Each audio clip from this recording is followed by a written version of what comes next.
This boy was freaking out, trapped at home. He'd been expelled from the group of the most powerful heroes, all because he belonged to the despised thief class. Akoma couldn't believe it. While his friends celebrated glory, he was the only failure. At that moment, a red alert appeared. A colossal monster emerged, destroying everything around. He thought he could win, but was defeated with a single strike. With his last breath, he used the power of his class and stole a legendary item, the Divine Pocket Watch, which grants the chance to go back 10 years in time and awaken a legendary class. Of course he accepted. Akoma returned to his younger self, now able to evolve faster than anyone. He slays monsters, clears dungeons, and earns double the XP. But to understand how it all began, we need to go back to the moment when a trembling man asked what his companion had just said. After all, they started that team together and have finally reached rank S. So if the guy couldn't understand why this was happening, staring at him sternly, his companion said that apparently he didn't understand, so he would say it once more. With that, the crazy guy shouted, calling him Ikoma Ichinos. Leaving him in shock, they said they wanted him out of the glorious sword team. 15 years before that event, some portals began appearing all over the world. The portals functioned as gates to supernatural realms, which started expelling the monsters that existed there. Meanwhile, part of the population began awakening abilities with levels, just like in a game, allowing them to fight. This group of people with awakened abilities was sent to combat the portals. They were called hunters. Someone was reading something written in a completely different script. At the same time, he accessed his awakened system. Hunters can select any character class of their preference, but some classes, like mages, are slow at casting attacks and difficult to control, leading to a high mortality rate. The boy was undecided about what to choose, so he decided to pick the bandit class, which had great agility, since his priority was gaining experience and becoming stronger. Akoma saw something that left him surprised. His plan had worked. He quickly gained a lot of experience points, becoming a high-level hunter known as Swift Blade. The portals gradually caused more destruction in the world. A magnificent wing appeared. It was a monster that greatly resembled a griffin. He started fighting on the front lines for the safety of his country and the world, and he genuinely believed it would always be that way. His leader said that they wanted his comrade out of the group. Shocked by this, Ikoma asked why. But the guy had already lost patience and questioned whether he truly didn't know. He stated that the protagonist knew the real reason. The monsters were getting stronger, but none of his attacks were working. And on top of that, he was terrible as support. The protagonist clenched his fists, trying to contain his anger. The guy said that bandits were good because of their speed, but that was a thing of the past, claiming that no one chose the bandit class anymore since mages could deal a higher amount of damage even at low levels. Furthermore, the guild decided to remove him from the rank as hunter list so that Ikoma wouldn't die in high-level portals.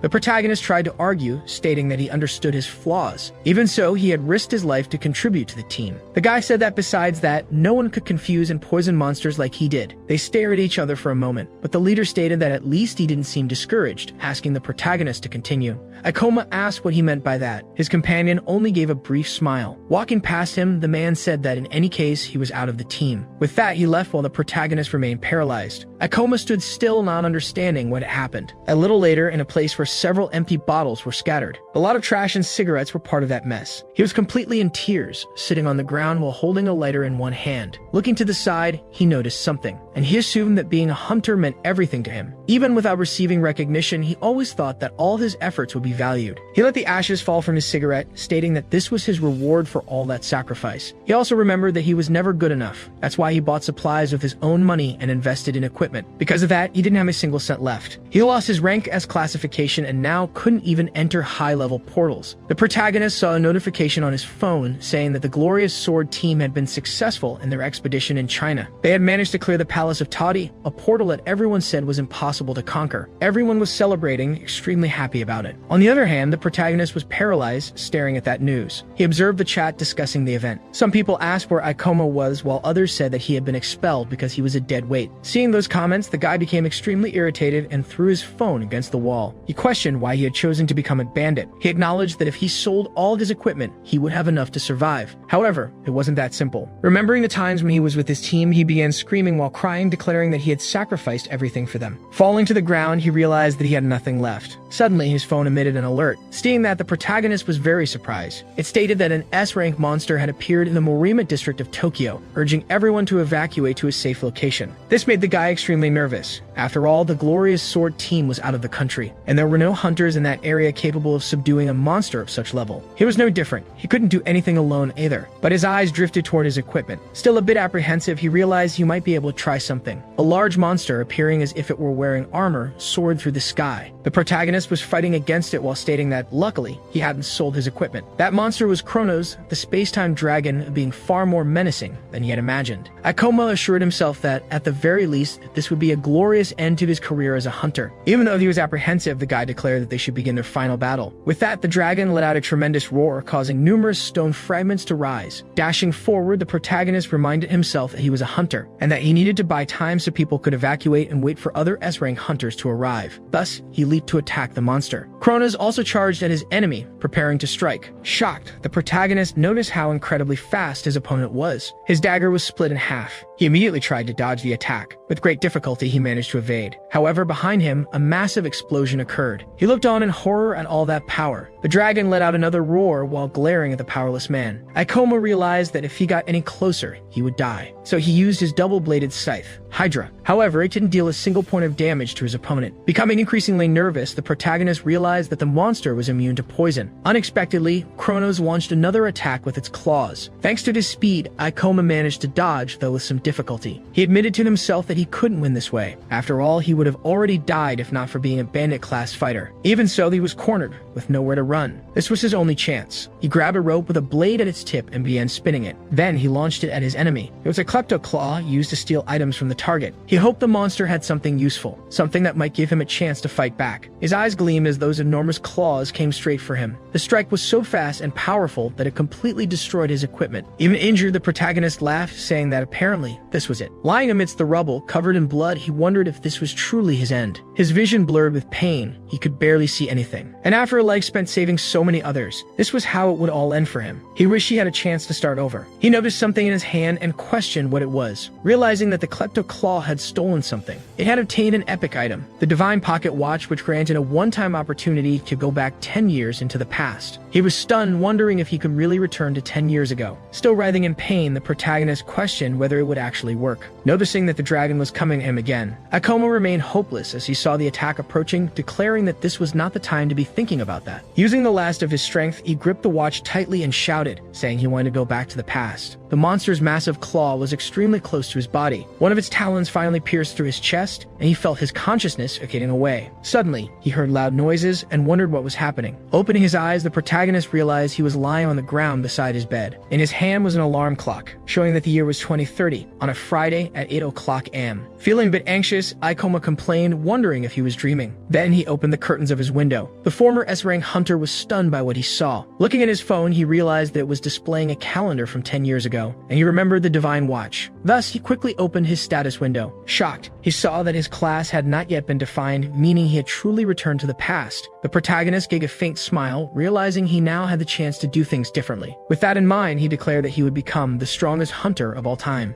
A man mentioned that people were saying there had been deaths there, warning that they should restrict service entry into the portals. The protagonist watched this video while brushing his teeth. Another older man stated that every year the number and strength of monsters increased, and sending powerless people in would only result in more casualties. Akoma confirmed that the watch had truly sent him 10 years back in time. He remarked that at some point people had stopped debating this issue. After all, it became clear that everyone had to learn how to protect themselves. Knowing what would happen in the future would be extremely useful. Aside from him, no one knew which monsters gave the most experience points or where to obtain rare items. However, he preferred to choose a class first, and to do that, he needed to reach level 10. There weren't many portals for low-level hunters, especially those without a class.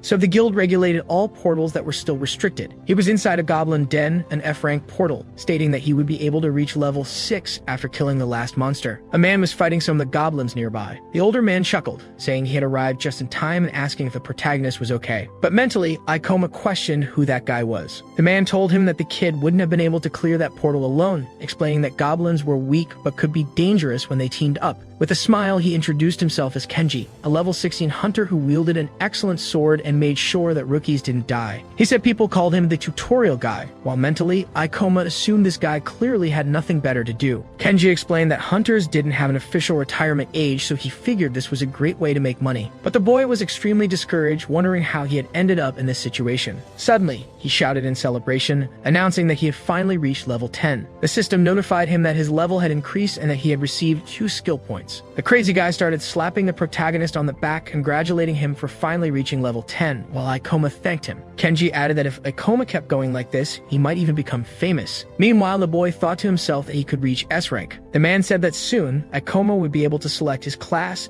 and that he could count on his help if needed. The protagonist remained thoughtful for a while. Each class came with a unique set of abilities, which could be acquired by spending skill points. The old man suggested the swordsman class since that way the kid could attack enemies just like him. But considering Aikoma's agility, the bandit class would also be a good fit. However, he grew curious when he noticed that the boy still hadn't chosen a class. Kenji asked if he didn't know how to use skill points. He questioned whether no one had told the kid to start with the mandatory skills, light steps and fortitude. These 2 skills were responsible for increasing a person's physical attributes. They were considered essential for beginners, as most hunters initially had no means of defense. But since his goal was to become the strongest hunter of all time, he couldn't afford to waste his skill points on such things. So he only needed 1 skill. As he made his choice, Kenji tried to stop him, begging the boy not to choose that. The man began to rant, saying that damage resistance skills were useless. Not to mention, Aikoma would never find any use for fall damage resistance. Then the system notified him that he had acquired fall damage resistance. The old man asked if Aikoma was afraid of heights and warned him to be more careful when selecting his next skills. Even more shocked, Kenji watched as the protagonist used 10 more skill points to upgrade his resistance to level 2. Losing his mind, Kenji saw Aikoma evolve it to level 3, using 15 more points. Devastated, he muttered that he couldn't believe the kid had wasted all his skill points on fall damage resistance. He declared that now the boy had only 2 options, either become a swordsman or remain a civilian. But the protagonist assured him there was another option. This shocked Kenji to his core. Aikoma chose the Gravity Master class. It was a hidden class that only appeared when a player spent all the skill points earned from levels 1 to 10 on fall damage resistance. For a long time, no one knew about it due to its activation requirement, but even after its discovery, many people still didn't choose it. Additionally, manipulating gravity was extremely difficult. But Aikoma had also been an S-rank hunter before, so he knew that this was the best class in existence. The old man shouted, ordering him to stop. After all, this would turn the boy into a mage. He insisted that Aikoma could still cancel and choose to become a swordsman instead. But Aikoma assured him that this was what he wanted. With that, the system notified him that he had acquired a new class along with gravitational abilities such as manipulation and magic. Seeing that he had succeeded, the protagonist began to celebrate. He shouted, declaring that he was finally a mage. This time, he would become a powerful S rank and never have to suffer that humiliation again. Kenji remained somewhat nervous as he watched the rookie. He called out to the boy, stating that he didn't seem to understand that the mage class wasn't as cool as he thought. The old man explained that mages were more vulnerable and their mortality rate was much higher than other classes. He even suggested that perhaps the kid should reconsider being a hunter altogether. Seeing this, Aikoma mentally noted that he had already expected this reaction since people tended to believe that other classes were better. Suddenly, Kenji's expression turned to shock as he began screaming,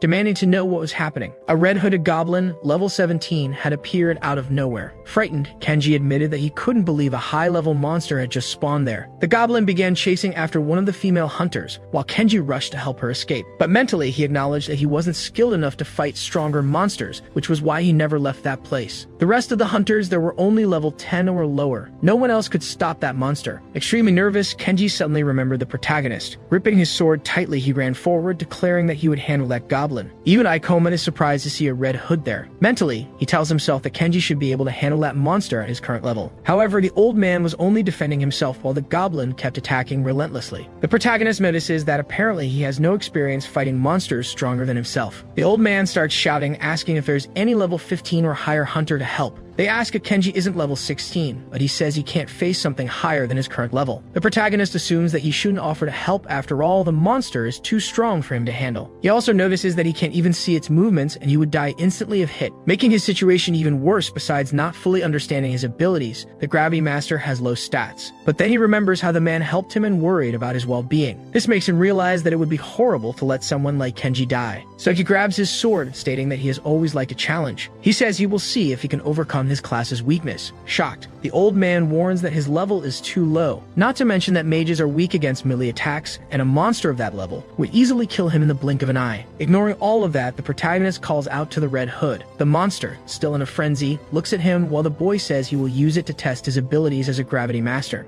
He says he believes this is the best class, which is why he is risking his second chance, but he can't run away from something so weak. As he moves forward, he says that otherwise, choosing such a class makes no sense. The old man tells tells the brat to run. At the same time, the monster draws its sword and charges at the novice. The worst part of being a mage is their terrible physical attributes, always needing to rely on hunters from other classes. But he is different since, as a gravity master, he can temporarily enhance his attributes through manipulation. Thus, he uses manipulation to reduce gravity by half. With that, he quickly dodges his opponent's attack. Even Kenji is surprised and asks how he became so fast. Mentally, Ikoma explains that this ability increases the caster's movement speed by reducing gravity by half. However, he can only make linear movements, but that's fine as long as he can predict the enemy's movements. The monster attacks him again, but he manages to dodge once more. He states that he has fought against thousands of monsters at once, using nothing but his speed as a rogue. The Red Hood feels the consequences after receiving a slash. The old man keeps asking how a low-level mage can deliver such quick strikes. With an understanding of mana management and the class itself, many gravity masters have managed to equalize their physical attributes. The protagonist says that low-level monsters recognize simple patterns, making them easy to fight. He just needs to increase his speed. The old man asks Ikoma how that is possible. Surprised, the brat shouts to the old man, asking him to finish off the goblin. With that, Kenji runs with his sword in hand. The boy keeps staring at the monster while it looks at the old man, who is rushing forward to strike it. With a smile, Ikoma asks the creature how it dares to turn its back on him. Thus, the protagonist uses gravity magic, causing it to be stuck in place. The goblin is completely paralyzed while hearing something. Above it, the old man is preparing to land the final blow. With that, he delivers the strike, causing the protagonist to level up twice. Seeing the goblin's corpse, Ikoma realizes that it actually worked. With some relief, he says that this fight proved that he can become the most powerful hunter of all time. The people around notice that the hunter is new, yet he had great ease in defeating the Red Hood. Mentally, Kenji realizes that Ikoma managed to surpass the monster's speed despite being a low-level hunter.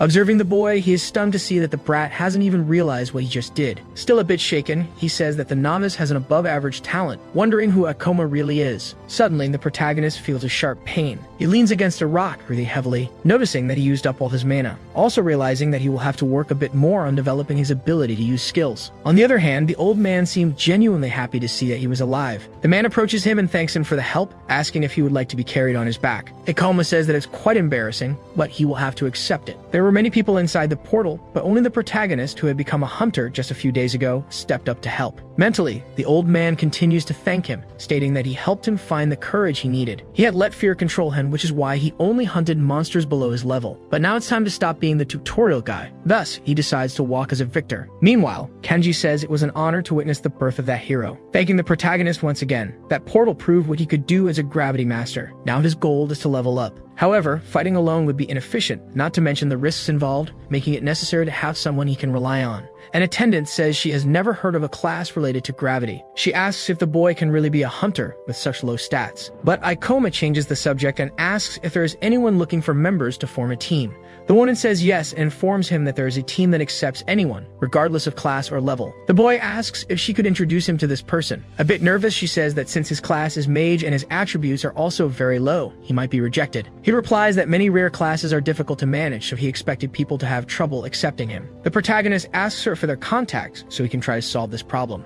A guy appears saying that the boy is causing too much trouble for the attendant, telling him to just give up and leave. Ikoma asks who he is. The crazy guy says that apparently the boy is quite funny, claiming that he must know him. He introduces himself as Kakeru from the Thunder Knights team, stating that all hunters know them. The protagonist says they probably only have melee attack classes. The crazy guy confirms, saying that mages are useless. He claims they are a bunch of cowards who can't even get close to a monster. Because of that, these people don't deserve to be hunters. So Kakeru says that the boy should have done his research before choosing a class. Besides that, the brat's attributes are terrible, and he feels offended seeing him tarnish the reputation of rare classes. Ikoma asks if that means he also has a rare class. Kakeru confirms and asks if the protagonist wants to see what he can do. Pointing his sword at the boy, he tells him to witness his power. Raising it, he uses lightning summoning. After that, he says this is the best character class since it has incredible attributes and skills. The people around are surprised, saying they didn't know such classes existed. The crazy guy feels proud while watching their reactions. The attendant says that using abilities there is prohibited, but Kakeru assures her that he needed to do it so that brat would understand. With a mocking look, he says it's none of his business, but insists that the protagonist is very arrogant for wanting to join a team. While the guy keeps bragging, the protagonist becomes interested in the fact that he is a Thunder Knight. This class can deal a good amount of damage, but its movements are simple and unsuitable for complex battles. So he will soon be in big trouble when facing monsters that are fast or immune to electric attacks. Meanwhile, several people say that mage classes are useless, and that all this commotion is just because because the boy wants to join a team. On the other hand, others admire and envy Kakeru for his Thunder Knight class. Ikoma states that portals were a relatively new phenomenon at that time, so this isn't too surprising. He remarks that he almost forgot how mages were treated in the past. People always thought attribute points and extraordinary abilities were everything, so maybe he will have to fight alone. The attendant calls out to Kakeru, saying he didn't need to say things like that. The protagonist thanks her, saying he shouldn't have asked and stating that you will be alone for now. The crazy guy says that maybe he should reconsider this whole idea of being a hunter, assuring him that he doesn't want to find his corpse out there. As he leaves, Ikoma thanks him for the advice. Kakeru keeps watching him as he walks away. In the Hunter Guild's archive room, Ikoma reads a book and says it will take a long time to earn people's trust, meaning he won't be able to join teams temporarily. So he needs to find someone he can rely on in the long run, or someone with a class that has good synergy with his. But before doing that, you will have to level up and achieve something remarkable. He had some ease in defeating the Red Hood and discovered what a gravity user is capable of, wondering if he should challenge himself in a portal with monsters higher than his level.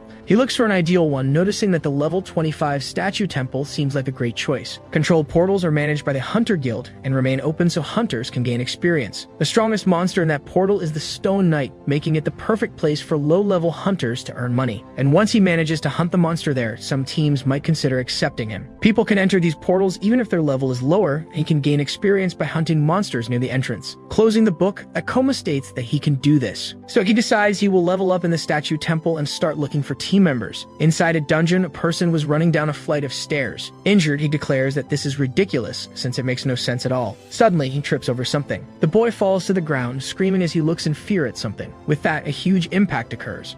A stone monster stood still, covered in blood. The attendant was astonished, noticing that he was only level 12 and yet wanted to go to the statue temple alone. But the protagonist says that there is nothing in the regulations preventing him from doing so. Still nervous, she says she understands that. However, she states that he would be trying to kill himself. After all, the recommended level for that portal is 25. The woman adds that besides that, many unexpected things can happen inside a dungeon while Ikoma walks away. The protagonist claims that he will just take a quick look, saying he won't stay there for long. In front of the portal, he tells himself that he needs to take some risks to get stronger. After all, he has constantly fought against monsters with higher levels. Otherwise, he would never gain enough experience to evolve. However, this shouldn't be taking so long, since he could gain several levels at once by killing a monster there. He walks past some statues. One of them had a crystal on his forehead. It quickly takes advantage of the boy's opening and tries to attack him from behind. But he manages to dodge, saying he saw it coming. Ikoma opens his status window, noting that it appears to be a level 20 monster. Looking directly at the stone creature, the protagonist declares that he should be able to handle it. Thus, he continues to dodge his enemy's attacks. With some surprise, he realizes that he has been cornered. The stone monster keeps advancing toward him. With that, he uses his gravity reduction, allowing him to escape from that spot and even land a hit on his opponent. However, the creature had not suffered even a scratch. But the protagonist assures himself that this beast cannot kill him. Moreover, he can see all its weak points. At that moment, he starts landing a series of attacks against the statue. Seeing that he dealt a reasonable amount of damage, he assumes it will be difficult. But he declares that he already expected such high defense stats. The monster once again moves toward him. Even though it might take him a while to defeat it, he still wants to test something. So he uses gravity reduction again, and quickly manages to dodge his enemy's attack. Next, he increases the gravity while pointing his sword at the statue. With a single strike, Ikoma manages to pierce the monster's chest. From within the crack, a red glow begins to emanate. With that, it is split in half. He explains that he made himself lighter to increase speed. Then he self-accelerated with gravity toward the impact point to increase damage. This combination made his attack much more powerful. Just as he expected, he gained several levels at once, claiming that it's best to use them immediately. While opening his status window, he says he already has something in mind. Still thoughtful, he says he can only upgrade one skill with the points he has, so he decides to go for gravity manipulation. Thus, he confirms it in the system, causing his manipulation to evolve to level 2, allowing him to control the gravity acting on his body. He is satisfied with this result, realizing that he can now control the direction force of gravity, noting that he might find a good use for this. But in any case, the real reason he came here is for the demon stones. This is the core of the monsters, which will serve as proof that he killed a stone knight. Even though they got what he came for, he still has a lot of mana left. So he looks back, searching for more enemies. Seeing that there were several others, he decides to hunt a few more to test his new ability. Suddenly, someone summons a lightning bolt and destroys one of the statues. The Thunder Knight's group was hunting hunting in that same portal. One of Kakeru's companions says that he is impressive after all. He defeated one of the monsters with a single strike. The girl says that the Stone Knight seemed to have resistance to electricity, but his skill was superior. The guy says it was way too easy and asks if all controlled portals are like that. Laughing, he says that now it's taking longer to level up, suggesting that they should go to a portal with stronger monsters. He steps on one of the stones that was still burning. For some reason, the man does this while saying nothing. His companion asks if he doesn't think he was too harsh on the boy from the guild, but Kakeru assures her that someone needs to teach these people where they belong. The guy says he actually did the kid a favor since he could have died. Even though it was a bit tough, it was to make him aware. After all, someone needed to say it. His colleague says he didn't seem to have that intention. Suddenly, they hear a very loud noise coming from another room. Drawing his sword, Kakeru asks if it's the same monster. His friend says that space is taller than the previous one, but the guy says it doesn't matter after all. Some monsters are a bit bigger than others and nothing more. However, a giant stone warrior appears. Both of his companions are startled, asking what that thing is. Excited, the lunatic says that things are finally getting interesting since that is a level 30 statue. It is taller than the other monsters that came before. His friend frightened states that they cannot fight against a level 30 monstrosity. Indifferently, Kakeru says he has been thinking about something lately, claiming that monsters at his level aren't fun because they are too easy. Since the Thunder Knights are much stronger than other hunters, he wants to try going against that Stone Knight. The monster raises its weapon to strike. With the impact, the ground begins to crack. His companion asks if he's sure about this, but Kakeru says there are 3 of them. Grabbing his sword, he says that this is one of the big ones and has a high level. But Stone Knights are nothing more than moving statues. That's why they are slow and dull. At that moment, the monster launches an attack against him. He dodges with visible difficulty. Now a bit apprehensive, the lunatic admits that it might be a little faster due to its level. Jumping toward his enemy, he says that in any case, he can still expose the statue's weakness after attacking it. With that, he strikes the monster with his lightning sword. Getting nervous, he says that apparently things have gotten a bit more complicated since its defense is also higher. The Stone Knight quickly prepares its massive sword again. Without hesitation, it delivers a powerful blow. Activating his Thunder Knight power, Kakeru convinces himself that he can block the attack and escape its range. Suddenly, the statue moves extremely fast. Because of this, the man is struck and his chest is slashed. Lying on the ground, he questions how something like that could be so powerful. Extremely frightened, he says that only a few items exist at levels higher than his, but apparently, this is on another level. His companion calls out to him. Terrified, the man warns everyone not to underestimate the enemy's strength. But before he can finish his sentence, the statue is already heading toward the girl. With great difficulty, she manages to block the strike with her sword. Her other companion calls out to Karen as she is thrown back. However, he is also struck in the stomach. The force of the impact is so great that he even spits blood. Seeing both his companions lying on the ground, Kakeru becomes even more terrified. Panicked, he complains about what is happening. Looking at that massive monster, he wonders if it has always been this intimidating. Summoning his power, he says that in any case, he is special. With that, he unleashes a massive lightning attack against the knight. He claims to have put all his power into that lightning. Losing almost all hope, he watches as the statue simply breaks the sword in its hand. Helpless, he can only watch as his sword is split in half. Desperate, he quickly jumps back. Extremely frightened and nervous, the man starts crying uncontrollably. However, the monster keeps advancing toward him. He is in disbelief as he sees the statue getting closer. The creature raises its sword while Kakeru insists that this cannot be happening, declaring that he does not want to die like this. In front of him on the ground, his sword lies broken. The Stone Knight stands still, looking at him as if he were an insect. Trembling with fear, the man begins to beg for his life. Bowing to the monster, he pleads not to be killed. He screams, begging for someone to save him.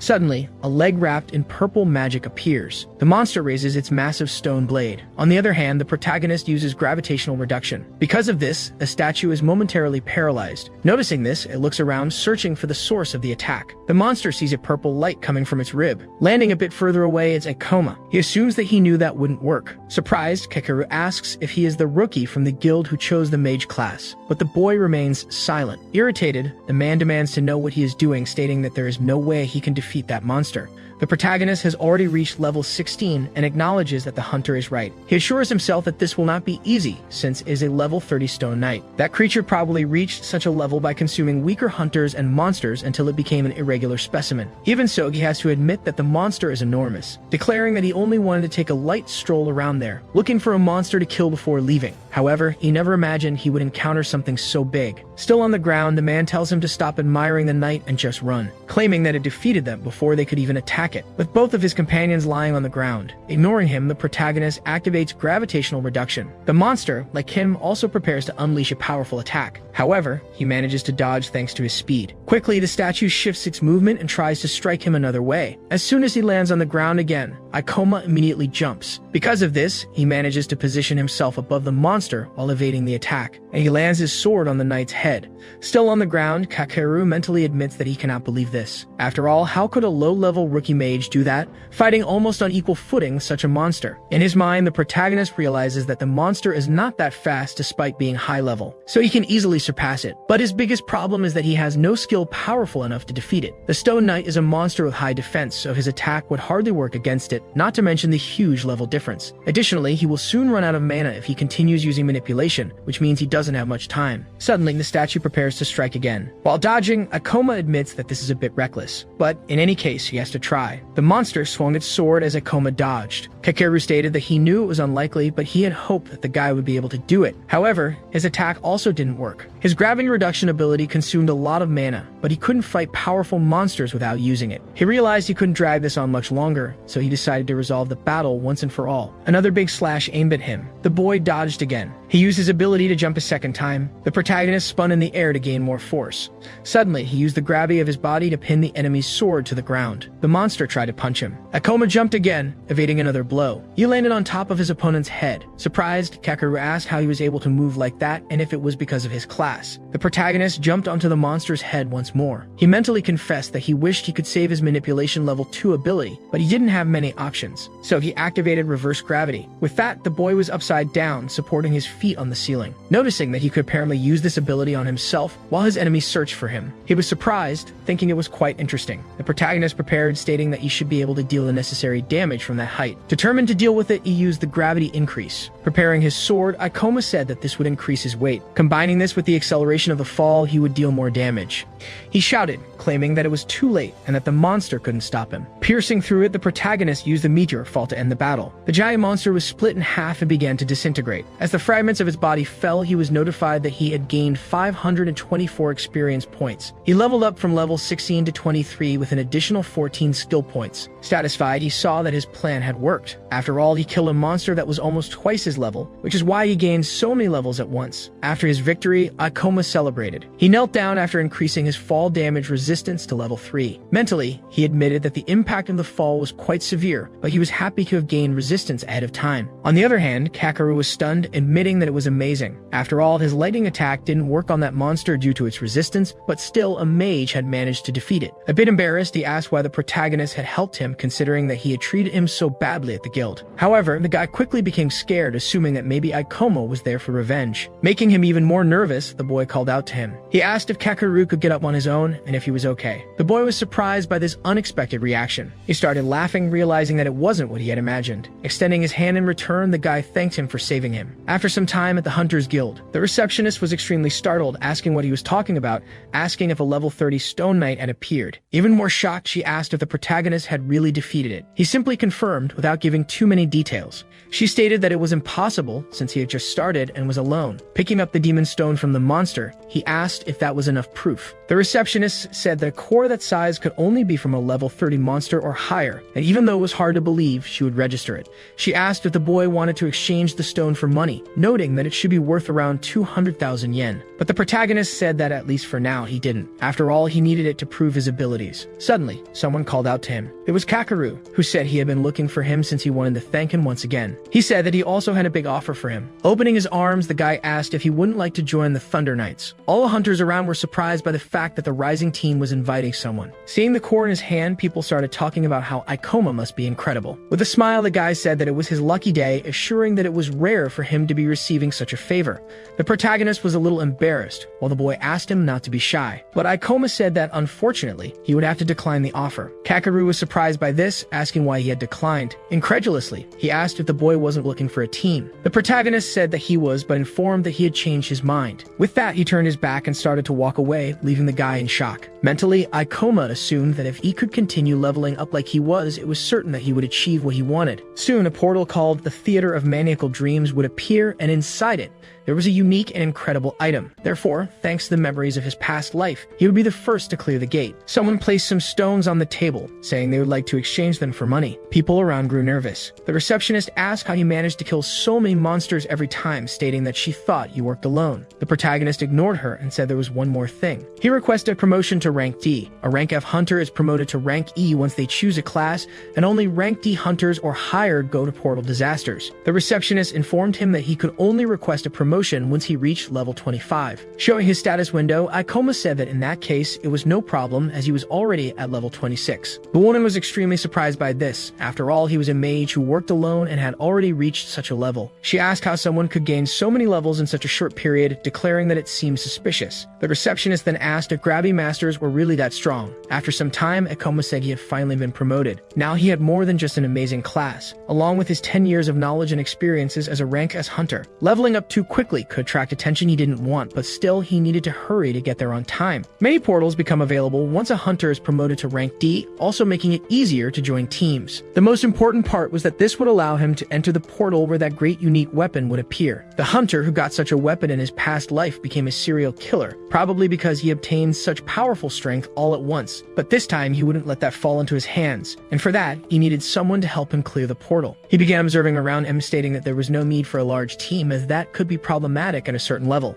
At least having one more person would help, as he preferred to be cautious at the moment. But for that, he needed to find someone who could complement him with gravity stability. He wondered what abilities would be suitable for the portal he was about to face, and the most appropriate would be to find someone who worked alone but also wasn't against teamwork. The protagonist thought for a moment, complaining that maybe he was being too demanding. To find someone in time, he would need to search all the guilds in the region. After some time, he admitted that he had spent half of his day visiting the guilds. This was already his 4th guild. As he entered through the door, he said maybe he should give up on some things. Suddenly, he saw someone calling their companion useless. A girl, almost crying, apologized, but her colleague said that an apology wouldn't change anything. Akoma wondered what they were arguing about. The girl pointed at Satsuki, stating that she was fired. The girl tried to beg, assuring she would try harder. But irritated, the leader said that their abilities were terrible with long cooldowns, claiming those techniques were useless. She said that, in fact, she should be paying them for putting up with the dead weight for so long. The girl didn't know how to respond. Meanwhile, the protagonist was observing everything. He recalled when he was expelled from that group, but told himself there was nothing he could do for her. After all, he couldn't have a partner simply out of sympathy. His life depended on this. His ex-leader started mocking Satsuki, saying it was a shame she had chosen such a useless class, claiming it was something miserable and useless just like her. Moreover, she said she knew what would happen the moment she heard the girl was a witch. For some reason that made the protagonist extremely interested, even as the others told her to give up on being a hunter.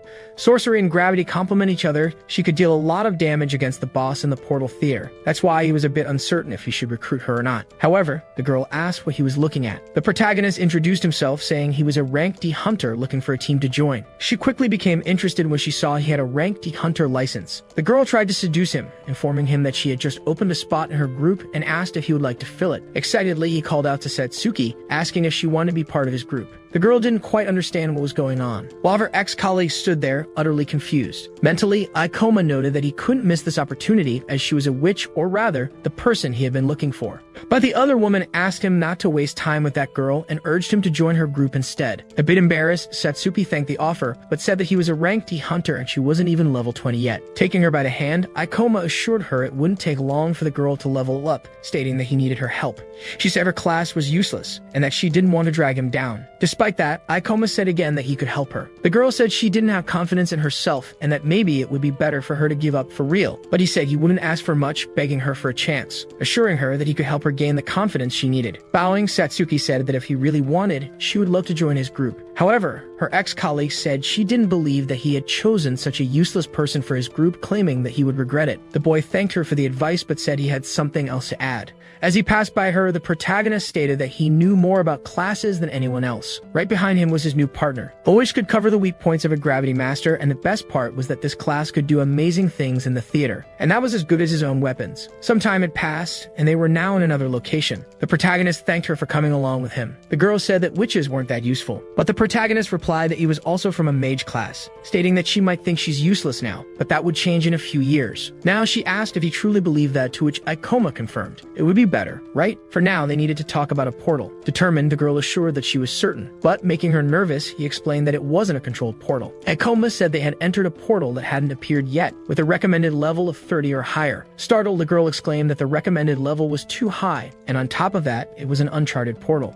Uncharted portals are those that haven't existed long enough for someone to analyze them. Extremely nervous, she said that she was still at level 17 and that her class was terrible. But the protagonist asked her not to worry, assuring that nothing would happen to her since he would fight alone. In his past life, he had read all the available records about portals. That's how he was able to devise his strategy to eliminate that fear. He declared that the two of them could easily clear the portal, saying that the girl just needed to trust him. He felt bad for driving someone into this, but he needed to protect that weapon no matter what. Setsuki asked how the protagonist knew about a portal that hadn't even appeared yet. Ikoma said he couldn't reveal all the details, but to summarize, it was all thanks to a rare item. She said she didn't believe it. After all, there was no way an item could predict a portal so far in advance. Suddenly, everyone's phones started notifying an alert. Nervously, she grabbed her device to see what it was about. The protagonist did the same. Everyone was talking about the portal alert, especially since it was near the Sikyo district. Setsuki asked if this was the portal he had been talking about, but the protagonist already said they would begin the next day. He explained that probably no one would be able to clear the portal in a week, but after killing the boss, one would get a reward. After some time, they were already searching for the portal, while the girl asked if Akoma was sure. They realized that the portal eradication ministry had already set up at the location. Suddenly, a woman ran up to them asking if they were hunters. She asked both of them to report any information they found about the portal, such as its layout or the abilities of the monsters. However, their safety should be their priority since there had been many deaths in uncharted portals. They told her that the ministry could count on their help. Setsuki asked why he hadn't told her they were going to kill the boss, but Ikoma explained that she would have stopped them. Once inside the portal, he warned her that this one was different from the others and asked if the girl was still anxious. The girl said yes, starting to stammer. The protagonist apologized for asking such a difficult favor, but he reassured her that he would fight all the monsters alone, and if he couldn't handle it, they would leave immediately. Afraid of being abandoned again, Setsuki began to say that she would do her best. She said the protagonist could even use her as bait, but Ikoma said that wouldn't be necessary, telling her to just cast her spells. The girl said she barely knew any useful skills. He asked if she could use something called mana drain. This skill drains mana from a target, making it useful in long battles against stronger monsters. Since it also allows transferring that mana to a group member, it makes it the perfect ability to assist gravity users. This way, the protagonist wouldn't have to worry about his mana while dealing with monsters that could be drained. The girl said the skill took too long to cast and wasn't very efficient in terms of mana, suggesting it was better he use one that harmed enemies directly. Mentally, Ikoma thought that might be true if one of them specialized in that, while he said he would fight at his maximum, and that should give her all the time she needed. Fighting against him was a large clown bear. While dodging the attacks, he shouted for his companion to use the ability. She summoned his shadow ball, casting a large spell at the bear. With that, the bear screamed as it was hit by the ability. The protagonist realized that the monster had let its guard down. Therefore, he prepared to leap toward the enemy. Quickly, he was already above his adversary. He increased his body's gravity and attacked the bear's head. After defeating it, Ikoma sheathed his sword, preparing for more. He said that it had been extremely easy, while gaining 212 experience points. Surprised, the girl said that she had gained 3 levels in one go, but she immediately said she felt bad for letting him do all the work. The protagonist assured her that he needed her help since they were going deeper. Furthermore, they were a team, so she needed to evolve. The girl asked if they were really a team. She said it felt very different. After all, it never seemed real when she was with Awa. Smiling, Satsuki then said that she would try to be more useful in the next battle. On the other hand, Ikoma asked her not to overdo it. A bit nervous, he reassured himself that they would be fine, and that they would defeat the boss and secure the rare items. A man named Kaoru had obtained that item in his past life. He used it to become the worst criminal in Portal history. You can be sure the guy never gained power later in the Portal, so they probably wouldn't find it. After all, 2 days had already passed since the theater opened. Meanwhile, a man was fighting. He tried to hit someone with his hammer, but the person dodged. The guy started laughing. Using a skill called Life Deleter, he managed to deal a fatal blow. His loincloth was covered in his adversary's blood. As the man's body collapsed, Kaoru said the guy should have known better than to pick a fight with him. He noticed that he had leveled up again. The crazy guy said that those losers had given a surprising amount of experience points. He said that humans don't fight each other, so they're much easier to defeat and kill, already being at level 36. Back with the protagonist group, group, he was using the gravity increase. Akoma summoned a dark ball in front of him. With that, he threw the clown from the box to the ground. Embarrassed, the girl said that even after casting spells behind him for a while, she had gained many levels, now being at level 22. She said she felt like she achieved so much without doing much, claiming that he probably would have done all of that alone. But the protagonist replied that it was only this easy because they hadn't encountered a powerful monster yet, as these monsters have simple patterns. Reaffirming to her that the witch class is powerful, the girl repeated that it didn't seem like it. Changing the subject, Satsuki asked if they were going to leave now, as he had already used a lot of his mana. After all, her mana was almost depleted. He said he was using gravity manipulation to increase his attributes, and that was the cause of the exhaustion. The girl mentioned that the guild advised them to leave once their mana drops below 50%. With a smile, he said it was time to test something. In front of them was a clown goblin. The protagonist asked if she was ready, informing her that they would begin. Immobilizing the monster, Akoma told her to use the mana drain. The girl didn't know how to react to this. Tying up monsters and draining their mana would allow them to generate a lot of mana. Afterwards, she could use the ability on the protagonist to transfer the mana to him. The girl said she understood but asked him to at least cover the monster's face. Akoma replied that he couldn't do that without using a skill. Stating that there was no other option, Satsuki began using her mana draining ability. The protagonist said that now they could, while the girl lamented the poor monster. It was lying on the ground after being cruelly defeated. The girl said she was going to transfer the mana now, but Akoma asked why she was blushing like that, telling her not to make it weird. She began transferring the mana to her companion. The protagonist noticed that his mana went from 16 to 25. The girl admitted that it wasn't as efficient as she thought it would be, as it took a long time to gain just 9 points. He said that was exactly why they would drain the mana from 6 more goblins. The girl was startled by this, asking if they were really going to do that, but the boy said it was a great opportunity to level up. After a while, he struck a cut on one of the monsters. The protagonist said that was the 6th and asked how her mana was, to which she replied that it was almost fully recovered. Satsuki's level went from 20 to 22, while Akoma leveled up only once. Excited, the girl said they could continue leveling up and exploring like this. But Akoma said that if they took too long to recover their mana, it could cause accidents. Even so, he could fight monsters like that all day, ensuring they would never lose to them. Opening her status window, Satsuki said she had gained many levels in just one day. She stated that this was completely different from all the other portal expeditions she had been on, since the guild always taught them not to face monsters beyond their level. The protagonist seemed thoughtful as he listened to this. Standing up, he said the guild had to recommend that for safety. However, one rarely gets stronger without facing high-level monsters in order to acquire skills and experiences along the way. She kept watching him while he spoke. Suddenly, the girl became determined. After some time, they were walking through what seemed to be a cathedral, and Satsuki asked if they were really going to clear that portal. Suddenly, he stopped and said they were at the right place. In front of a door, Akoma said that the boss of the Theater of Maniacal Dreams was behind that door. He reached out to open it. With a big smile, he said they had reached it in 2 days and bet that the Eradication Ministry didn't expect that. The girl began trembling, asking if he was really talking about the boss monster. Seeing that huge monster, Akoma didn't say anything, just observing it. But deep down it seemed that after defeating that boss, he would finally be able to get that item he always wanted in his past life. He said they would end this, telling the girl to stick to the plan. Satsuki declared she would do that when a silhouette appeared behind them. Kaoru had been watching them from the shadows. The large clown began to move its hands while laughing maniacally. The protagonist made a gesture with his hand towards his companion. Both began running in parallel toward the boss. He said he would make the boss chase him, while Satsuki stayed waiting for him at a certain distance. Boss monsters have a large amount of HP, along with high regeneration, so they couldn't defeat it through a direct battle. Therefore, they would have to use some tricks. On the other hand, the boss was summoning a ball of light in its hands. It launched it toward its enemy. Akoma used gravity reduction, noticing it was about a meter away, making it possible to dodge with some ease. On the other side, the girl started to prepare. She quickly used mana drain. With that, she began draining the boss from behind. However, the monster sensed her presence. As soon as it noticed her, it was able to paralyze Satsuki completely. The protagonist yelled desperately, telling her to run and stay safe. He informed her that the boss would use its teleportation attack. He also explained that the attack couldn't be cancelled once cast and told her to run to the center. Suddenly, one of the clown's eyes began to glow. Satsuki saw the shadow of that large monster right behind her. Extremely close to her body, the boss had its mouth open, forming a large fireball.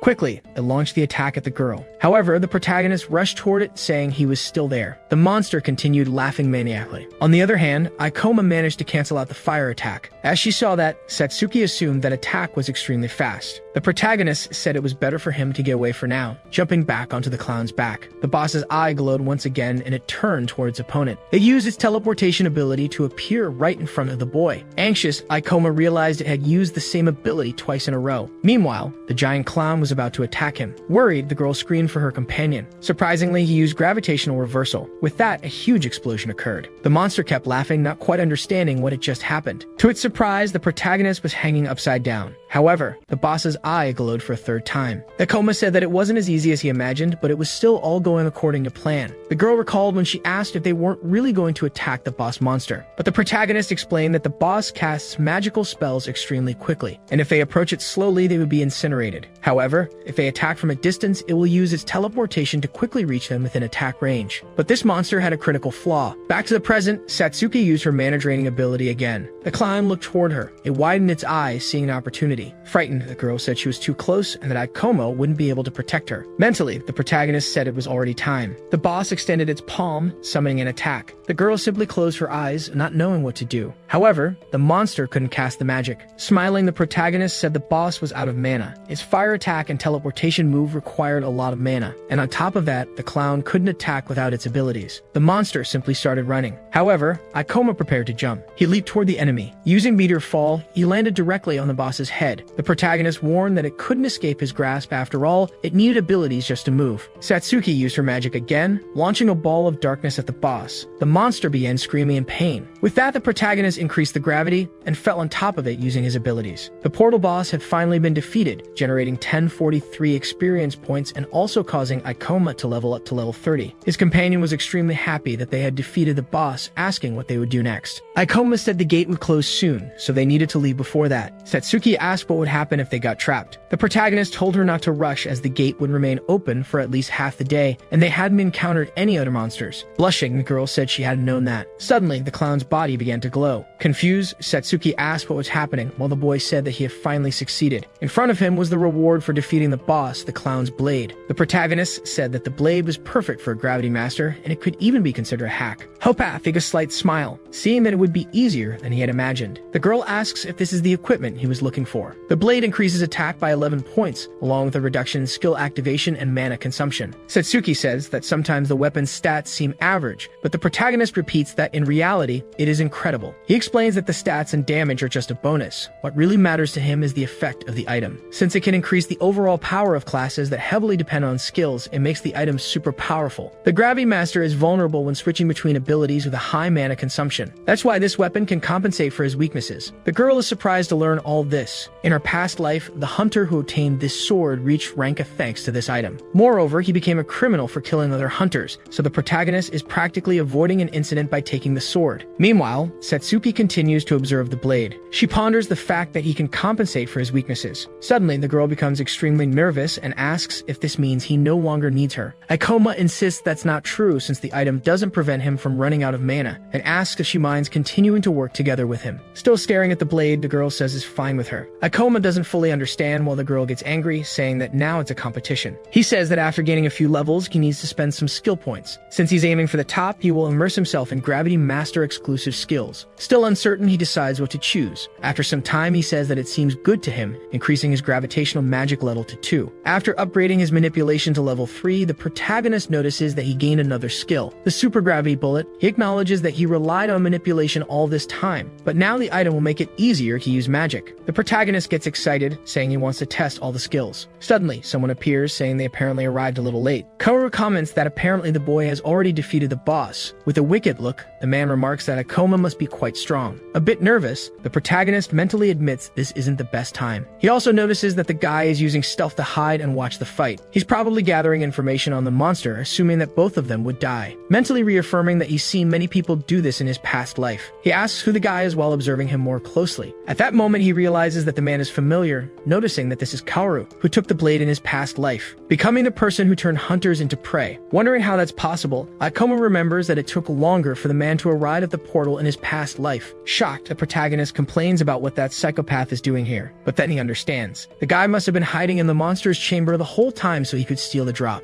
Kaoru was probably waiting for the victorious hunter to tire before attacking. Satsuki asks him what's wrong. Seeing the sword, the man asks if that's the loot, questioning if the protagonist managed to obtain it after defeating the boss. He then asks if he could take a look. The protagonist says of course, extending his hand. Mentally, the man calls him a fool. Looking at both of them, he says they're both naive and that he'll kill the first man. Then, he'll have some fun with the girl until he gets tired of her.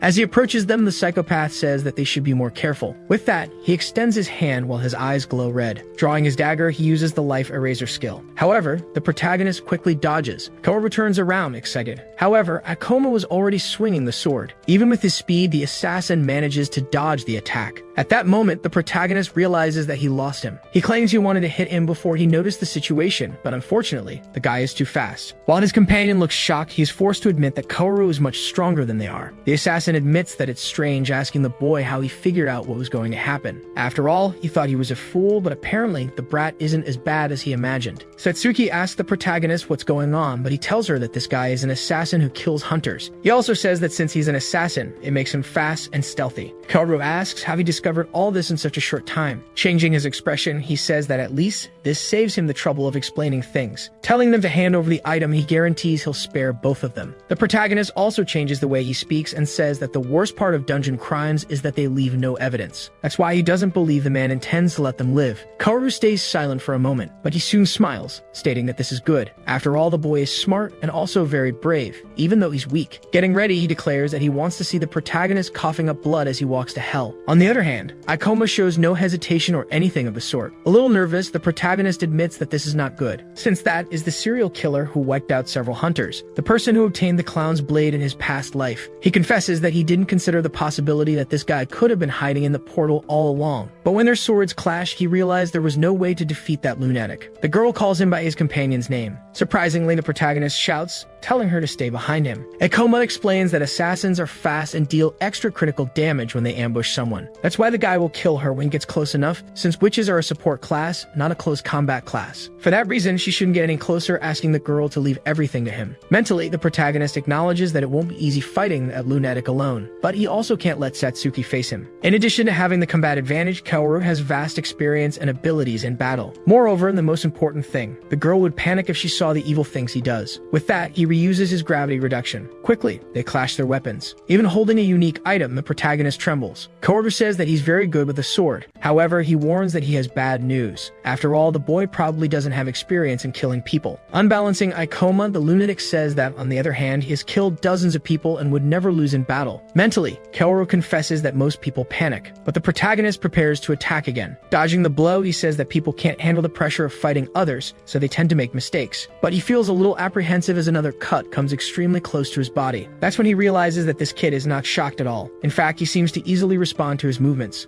Kaoru claims that this is ridiculous after all. There's no way a low-level kid is putting pressure on him. Meanwhile, a little nervous, Satsuki watches the situation unfold, realizing that her companion is not just intelligent in terms of knowledge. He's also incredibly strong in close combat. In his thoughts, Akoma admits that he is really happy to have gotten the blade in time, reducing the activation delay of his skills so he can quickly alternate between reducing and increasing gravity. He wouldn't be able to withstand his enemy's attacks, and he'd also be out of mana if the sword wasn't reducing consumption. Suddenly, Kaoru yells, saying that the fun ends there. He fills his cheeks with air as he prepares to show what he's capable of. With that, the guy spits something dark red. It was a poison needle. Luckily, the boy notices it coming toward him. Skillfully, he deflects it with his blade. The assassin is extremely shocked, declaring that this is impossible. Still disoriented, he sees that the protagonist is heading his way. He dodges, but Akoma anticipated and blocked the needle. The guy ends up receiving a cut on his cheek. Irritated, he yells, saying that the brat is very lucky. Attacking back, Kaoru says that this won't happen again. On the other hand, Akoma remains seemingly calm. He uses his life eraser skill to try to land the final blow. However, the protagonist activates his skill and increases the gravity, managing to take the blade from the enemy's hand. The assassin feels pain as he stands still. The protagonist says that the guy has a skill that allows him to accelerate his arm toward the target's neck. This makes the lunatic even more shocked, confused about how his opponent was able to figure all of this out. Akoma states that it's this simplicity that makes the man's movements extremely easy to predict. Moreover, he says that if it were him, he wouldn't use this kind of ability against certain enemies. Suddenly, Satsuki starts preparing a skill. She uses her shadow sphere. Kaoru watches the attack coming from behind. He loses his balance a little. When he looks ahead, he sees that the boy is raising his sword. The The protagonist quickly swings his blade, making a cut on his face. The assassin begins to scream, mumbling about his eye. Trying to stop the bleeding, he wonders how the brat dares to cut his eye. While watching him, the protagonist realizes that in addition to being able to respond to his movements, he can also deal with his tricks. He also matched his speed using gravity manipulation. His only current problem is mana.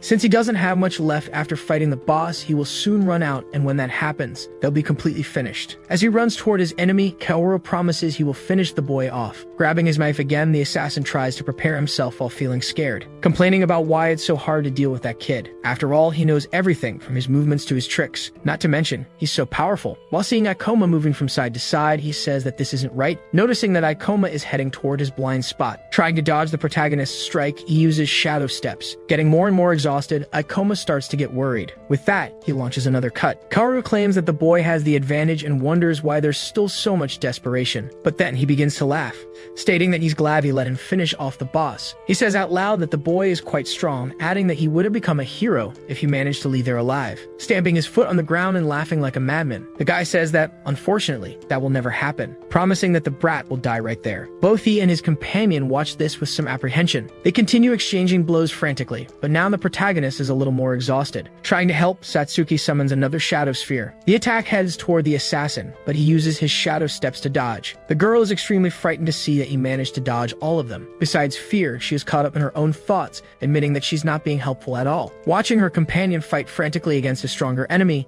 she realizes that even with Ikoma having the advantage, the boy has started to be pressured by the opponent. The lunatic continues shouting, claiming that he loves this. Still exchanging blows, he says it's not every day you find an enemy you don't know if you'll kill or die against. He asks them to enjoy the battle as much as possible while it lasts. Ikoma tries to land another cut, but the psychopath manages to dodge. The protagonist is getting more and more nervous and anxious. Taking advantage of the weight of his sword, the boy uses his leg to try to land a blow. He manages to hit an attack on the opponent's chin. The guy gets even angrier, but quickly tries to distance himself. Kaoru says that apparently he has many tricks up his sleeve. Mentally, Ikoma confirms that he can make his body lighter with the gravity reduction skill, perform acrobatic movements and attack. Thanks to this skill, he can dodge practically anything. However, his enemy has realized that he is running out of mana. The guy continues laughing maniacally while watching the boy. In his mind, he says that now Ikoma is using an active skill to increase his physical abilities, but you won't be able to keep it up for much longer. And that will be the moment he finishes off the brat. The assassin says that apparently the protagonist won't last much longer. With that, he resumes attacking in every possible way. In the middle of this sequence, Ikoma realizes his mana is gone, and this will be his final attack. As the boy jumps, Kaoru is surprised, not knowing how he's doing that. Looking up, he wonders if this is part of the boy's abilities. But the assassin begins to say that it won't matter, as he won't be able to move in the air. But the protagonist claims that he has one chance to use the skill to increase gravity, so he must put everything into this chance. Gripping his sword tightly, he says he will put all his remaining mana into this attack. With that, he uses Meteor Fall, pushing his opponent to the ground. Straining with all his might, Kaoru asks what kind of incredible power that is. Realizing that no matter how much force he applies, he can't throw him back. Unable to hold back his opponent's blade any longer, the guy receives a large cut on his chest. The protagonist is extremely tired while being notified that his mana has hit 0. His companion approaches him, calling out to him. Happily, she says that Ikoma has won. However, he simply apologizes. Fainting, the boy continues apologizing to Satsuki. Right behind him, severely injured Kaoru gets up. While cursing him, the assassin says the brat must be out of mana by now. Kneeling on the ground, unable to move, Ikoma tells his companion to run. Using the little strength he has left, he says the guy won't be able to reach her. But for that, the girl needs to start running now. Even his opponent admits that he's an incredible guy since he must be exhausted after facing the boss. And yet, he continued fighting him to keep Kaoru from getting close to the girl. This leaves Satsuki even more shocked. Meanwhile, the lunatic says he can't believe Ikoma was facing him to protect such a pathetic person, admitting that he's starting to admire him. The protagonist is getting increasingly irritated by this, and the guy still says that he's impressed that Ikoma hasn't told him his full name. On the other hand, Satsuki is caught in those words, wondering if she was really dragging Ikoma down. With tears in her eyes, she admits that Aoi was right and that she should have given up on being a hunter.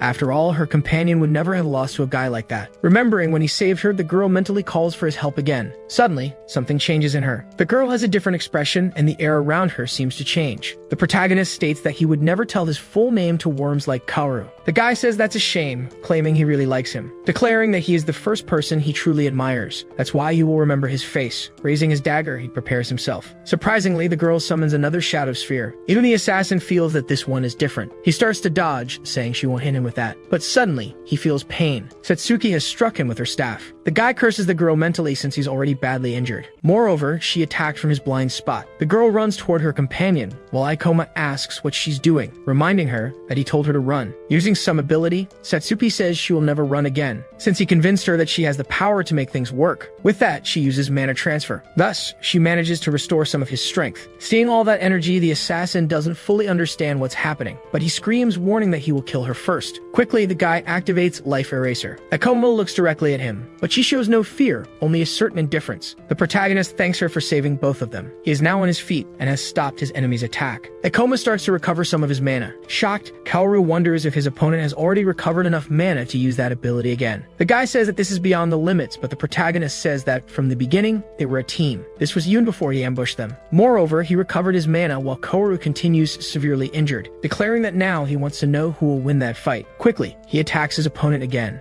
The lunatic gets scared while trying to dodge. However, the protagonist doesn't give any openings and increases his strength and speed. The guy claims it's not over yet and begins to use dark magic, summoning a red circle in front of him. Satsuki prepares to face it. However, Aikoma tells her to stay still, and surprisingly, he summons his gravitational magic, telling his enemy that his magic is too slow to use against opponents, and that in his past life he used the clown's blade to compensate for the delay in casting such an attack. Seeing that Kaoru says this is his end, a large black sphere, extremely similar to a black hole, heads toward him, and so he was struck head-on. Kaoru lamented his defeat at the hands of a low-level boy. Aikoma remained standing with his weapon, while Kaoru lay among the rubble. The government still had no laws for incidents in portals, so the Ministry of Monster Eradication ignored them.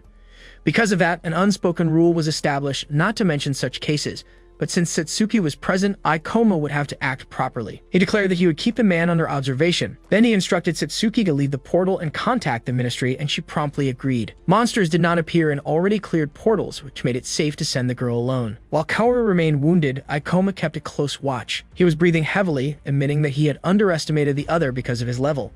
Even so, he realized the boy had a great deal of battle experience and questioned his identity. Later, Aikoma and Satsuki were sitting in a cafe with other people. Soon, his phone showed news about the arrest of a serial hunter-killer. He looked at his phone, aware that the ministry had managed to capture Kaoru. Satsuki commented that the agents hadn't asked any questions. Aikoma explained that crimes in portals are hard to determine, and the ministry rarely investigates unless they know exactly who is responsible. The chaos caused by the portals and the resulting countermeasures had affected the nation, reducing crime and leading government organizations to monopolize industries as a contingency plan. In addition, the abrupt change in society increased poverty, but the government offered no assistance to those people. Satsuki remarked that although she knew the laws were not followed in portals, she hadn't expected to meet a serial killer.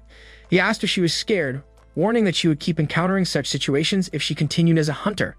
As he looked at her, he recognized that things were hard at the moment. Still, he added that there were other professions if she no longer wanted to be a hunter. Satsuki held her cup and admitted she would be lying if she said she wasn't scared. Aikoma thanked the girl for her help. She explained that in the portal she had felt like his comrade, a development she valued, and that even with future challenges, she wanted to stay by his side and work hard. With that, she smiled. Aikoma replied that if she truly felt that way, he extended his hand, saying he would count on her. Satsuki nodded with a smile. Then they shook hands. Aikoma reflected that she was a pleasant person. In turn, Satsuki reflected that she was naive, had trouble keeping up with everything, and had never been proactive in helping others. She concluded that because of that, Aoi had never liked her, and that she herself didn't like that side of her own personality either. She thought she might become a better version of herself, while an image of her and Aikoma in the portal was shown. Even knowing her shortcomings, she asked to keep hunting in portals with him.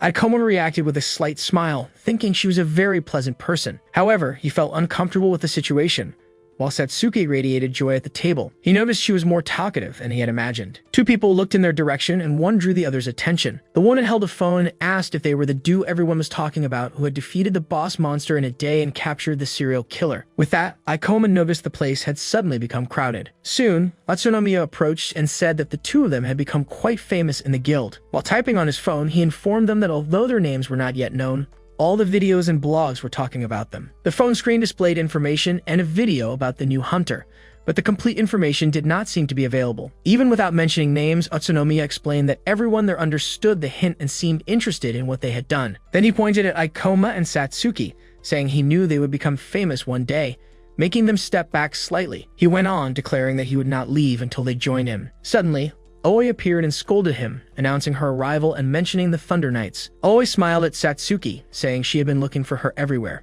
She took the girl's hands, apologized, and admitted she had been harsh with her days earlier. She explained that she had reflected and realized she needed her because they were friends and the end of the previous situation must have been painful for both of them. Oi smiled again and asking how much Satsuki had earned for clearing the undeveloped portal and noting that she must have leveled up a lot. She started to say she could count on her, but Satsuki interrupted, suggesting to Ikoma that they leave because of the growing crowd, and he agreed. Even so, Aoi and Utsunomiya tried to stop them, asking them not to leave. Nonetheless, they kept moving away, passing by a car. Satsuki asked Ikoma if Aoi wasn't his friend, and he questioned whether she was sure about leaving. Coldly, Satsuki stated that the girl was not her friend. She commented on the large number of views on the videos. The phone displayed a video with millions of views about the novice hunter confronting a killer.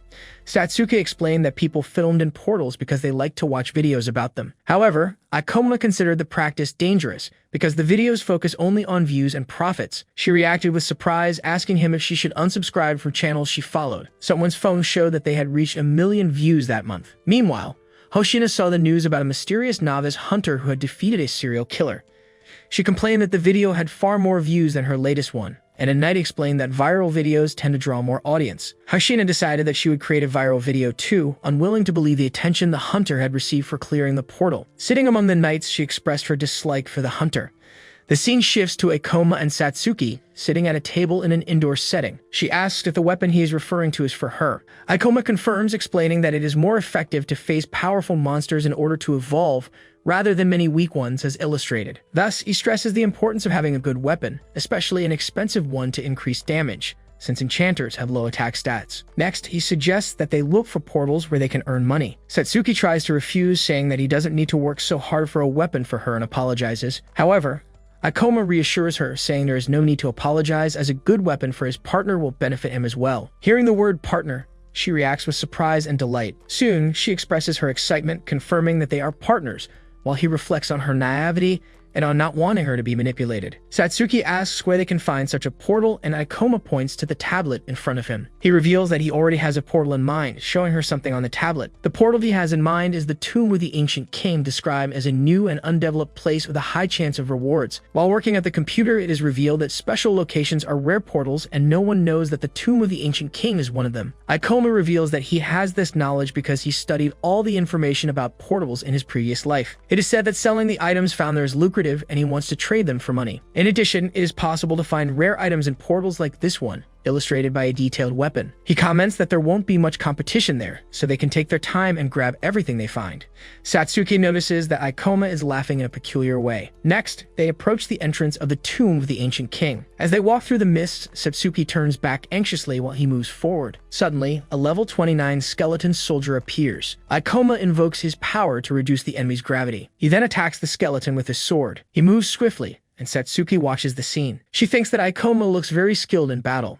Ikoma states that direct attacks are not effective against undead monsters. Then he instructs his partner to cover him with long-range spells, and she quickly agrees and begins to chant, making a magic circle appear on the ground. He leaps over the skeleton as the monster strikes. Soon, the skeleton is struck by a shadow ball summoned by Satsuki. Ikoma watches the message on the screen, which indicates he has gained 240 experience points. The skeleton's remains vanish, leaving behind a glow. Satsuki notices that the monster dropped a demon stone and an item, and Ikoma says they got lucky when he sees the weapon gleaming on the ground. She is surprised to hear that the item is worth about 400,000 yen. She questions the value, and he explains that weapons like that are not easy to find, and even without flashy effects, it is worth a lot. Then she asks what their goal is in terms of money, and Ikoma replies that they need 3 million yen for a powerful weapon that will last for a while. Satsuki reacts in astonishment at hearing the amount of 3 million yen, while he explains that rare portals with easy items are hard to find, so they should make the most of it. In addition, Ikoma also mentions that it will take time to move items back and forth. He explains that they will explore and carry items in and out of the portal over the next 3 days. Surprised, Satsuki calculates that this means 1 million yen per day. She comments that such an amount is far beyond the salaries she knows. Soon the sounds of battle indicate that someone is fighting nearby. Ikoma decides that they should go check it out. A little farther ahead, a knight and Hoshina are about to face a mummy. The knight charges and attacks the mummy with his weapon. He tells Hoshina that she can finish the monster, and she asks the manager if the camera is ready. The knight, who is also the manager, confirms that everything is ready with the camera. Then he instructs the girl to be quick and activate the fire magic.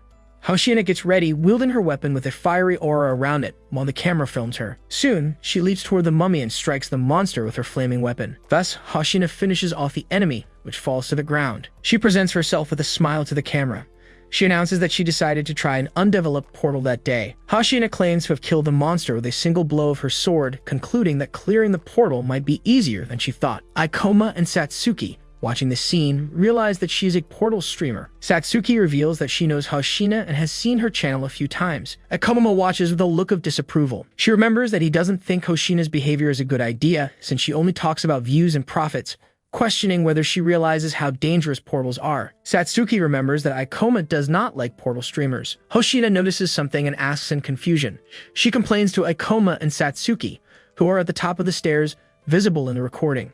Hoshina scolds them, saying they are standing in front of the camera and ruined her chance to get lots of views. Ikoma scolded Hoshina for only finishing off the monster that someone else had practically killed, and she replied that it was part of the show. She further explained that in the show business, it is not about skill, but about looking charming. Then she asked the manager if they could save a recording, but he replied that it would be impossible to edit them out. With that, Hoshina lamented that the perfect footage for her introduction could no longer be used because of their presence. Right after, she asked if they didn't know who she was and introduced herself as Hoshina Saionji, revealing she was a portal streamer. So Ikoma apologized and introduced himself as Ikoma Ichinos, also introducing Satsuki Kisaragi, who bowed. He then stated that he had not intended to ruin her recording. Hoshina dismissed the matter, saying she would leave them aside because she was busy looking for new material. Afterwards, Ikoma asked why someone would want to be a portal streamer, and she answered that the reason was obvious. She said it all boiled down to money while making an oak gesture. Ikoma narrated that portals are exciting and provocative, offering many ways to gain views and that companies pay a lot for advertisements. Hoshina continued, saying she would become a celebrity if she gained enough popularity,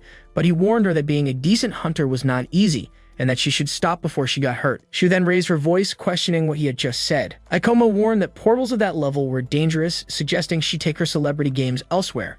He also stated that if she didn't take things seriously, she would regret it when her skills were truly needed. Hoshina remained silent, staring ahead. Then she complained that Ikoma had not only ruined her footage, but was now mocking her as well. Satsuki said he didn't mean to be so harsh, but he replied that he was only offering friendly advice. Then the manager tried to calm her down, telling her not to listen to him, and she answered that she knew that she should just ignore haters. Soon after, she ordered the manager to start recording, surprising him. Hoshina asked that his name was Ikoma as she stepped closer, saying he must be quite confident in his skills to give friendly advice to others. With that, she proposed a game to see who could gather more demon stones, stating that if she won, he would have to take back what he said and apologize. She also declared that she would film everything and upload it. Ikoma narrated that she even said he didn't need to worry, as she would put a small blur over his face, showing that a random hater had picked a fight. Hoshina finished by promising that if he won, she would give him whatever he wanted. With that offer, Ikoma accepted, while Satsuki called out in surprise. Hoshina laughed and declared that it was settled, and that she would see him at the portal entrance in 3 hours. She smiled, warning that he had better not run away. The passage stretched out ahead, lit by torches on the wall. With that, the manager asked why she had challenged him, and Hoshina answered while imagining how amazing a video of her defeating that random hater would be. She also expressed that this was exactly the kind of viral success she needed, and that they would make a lot of money that month. Then she said that, above all, she wanted to teach him a lesson, and thought about how he had said she wasn't serious, determined to make him take his words back. Ikoma and Satsuki watched a shambling mummy monster ahead. He then launched an attack called Meteor Drop, which struck the monster. Ikoma saw that he gained 364 experience points, leveled up to 31, and earned 3 skill points, thinking that undead monsters were quite slow. He said the best way to defeat monsters was to dodge their attacks with reverse gravity. Then he finished the monsters off with the ability to increase gravity. With a glow, a demon stone appeared when it was shattered. Ikoma celebrated that they had gotten another one, and an item called Ancient Relic Gauntlet Rank D appeared. Satsuki asked why he had accepted her challenge. Ikoma explained that he didn't like the idea of her making a video of him losing the bet, and that he wasn't going to lose,